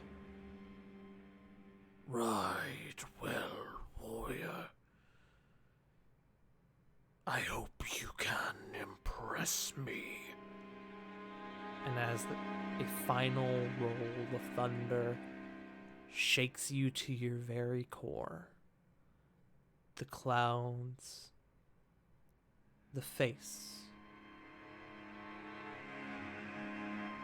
dissipates. The clouds move on.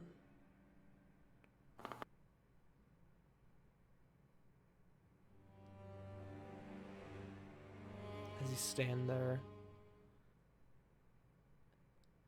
your faith in Atlas stronger than ever before, with Rakiri at your side. You now feel that there is nothing you won't do to make sure that your quest is complete. As the storm begins to dissipate and bring with it a calmer night, that is where where we are going to end for tonight.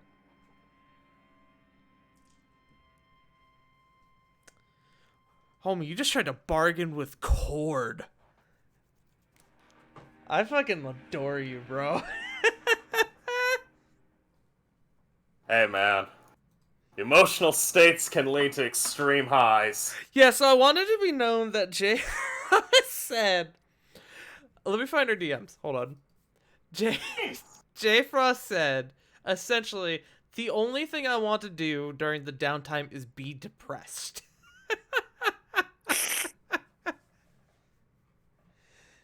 And I said, okay, bet.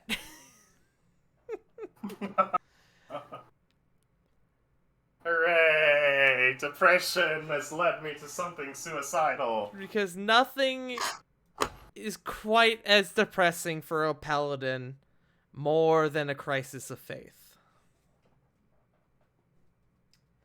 Jesus. Yeah.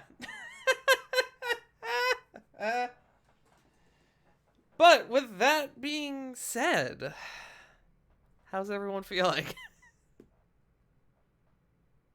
A little thirsty. You damaged me. Sleepy, but good, and yeah, damn, dude. This is supposed to be downtime, Tart. Yeah. This and- is and not we're all feeling downtime. very down. Look, Meanwhile, I'm just sitting here like, fuck the dice. look. Yeah, my boyfriend came in here and was like, "Who the fuck rolled a D100 and got a natty one?" God damn it! I Wait, was like, Sarah. He's like, "Wait, she really rolled a 1? That's like With- impossible." with that kind of luck, she accidentally fired a ricochet that somehow hit Flint all the way in the Twilight Zone. No. That I actually wouldn't be surprised at that. The bullet literally goes ping, ping, ping. Yep. But that being said, that would have been like the first day of downtime. You guys still have a hearty chunk of it left, so there is more to come. We still got another session or two of downtime for stuff you guys may want to do. So, guys, gals, and non-binary pals, make sure to tune in next week for another episode of War of the Shattered Sun. Let's go ahead and do outros. Let's start with. We'll go in reverse order of how we did downtime today. We'll start with Jay Frost. Shit. Okay. Hi everybody. You can find me here at twitch.tv/jfrost747, at Twitter at Frost747J. Oh god, I gotta take a breath here. Twitch.tv/J. Kinda just been crazy with life and everything else, but we should be getting back to streaming soon. I know I've been saying that a lot. Apologies. But you can also find me at twitch.tv/BurnoutVaughn for this Saturday, where there will be a Saved by the Spell session. Hooray! And this Yay. time, the modem has been fixed, and the internet should be fine. And if nature decides to screw with me one more time, I actually will jump out with a sword and scream, "Fight me, Zeus!" I believe it. Yeah, I don't doubt it.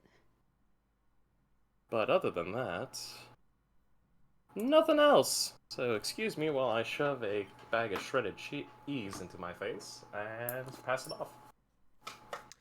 Well, I said we were going to go on reverse order, so by that logic, it would have to go to Sarah. Mm-hmm. You can find me at twitch.tv/wolfstalker16. I leave for vacation on the 5th and will not return until the 20th. So I'll be back just in time for D&D on the 21st, and maybe after that I'll resume streaming. Who knows?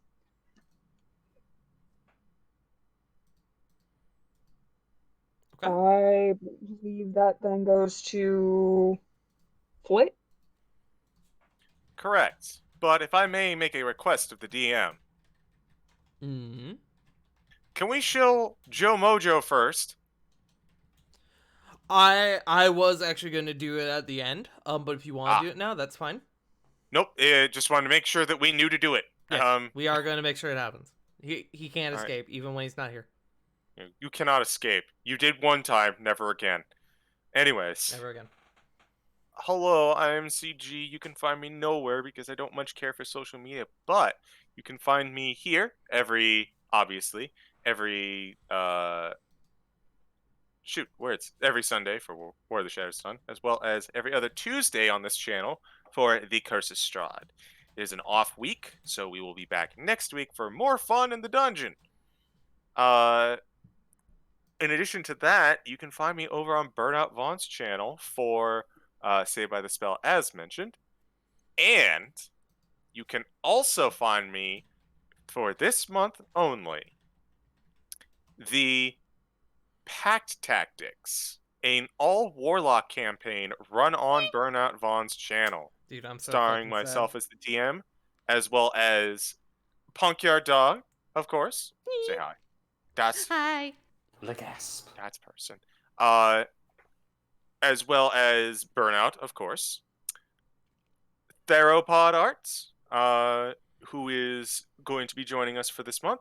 Theropod And- Art, who did the art that Punk has for Kore in our game. Yep. Exactly. And one Citric King, who will also be joining us. Yup. Has Looking forward to- returned. Looking forward to that and to shilling it some more. Keep tuned to what is it? Hashtags for Twitter? Yes. For at Burnout Vaughn Also for Punkyard Dog. more information. We should be seeing something on Thursday. It should be you should have some information on Thursday. It will be 9 to 12 around each session. Which I think that's everything. Oh, I'm doing a poor job of explaining it. I think that's it for me, which means I toss the ball over to Lily, by which I mean River. Hello, you can find me over at twitch.tv/WickedRiver97, where I'm gonna be back this week, finally, I think. I'm done procrastinating and I'm actually gonna, play games again. I have had a very chaotic couple of weeks with my partners visiting, but everything is getting back into being settled down for the moment. And I got new games to play, so yeah, you can find me there for that.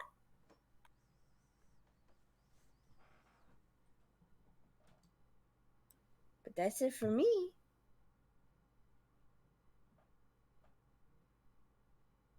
I'm staring at you, waiting for you to pass it. I pass it. I just can't remember. Is it? He's Punk.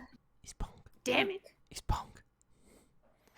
Don't let her Go, escape. Punk. You can find me on Twitch, Twitter, and sometimes TikTok at Punkyard Dog.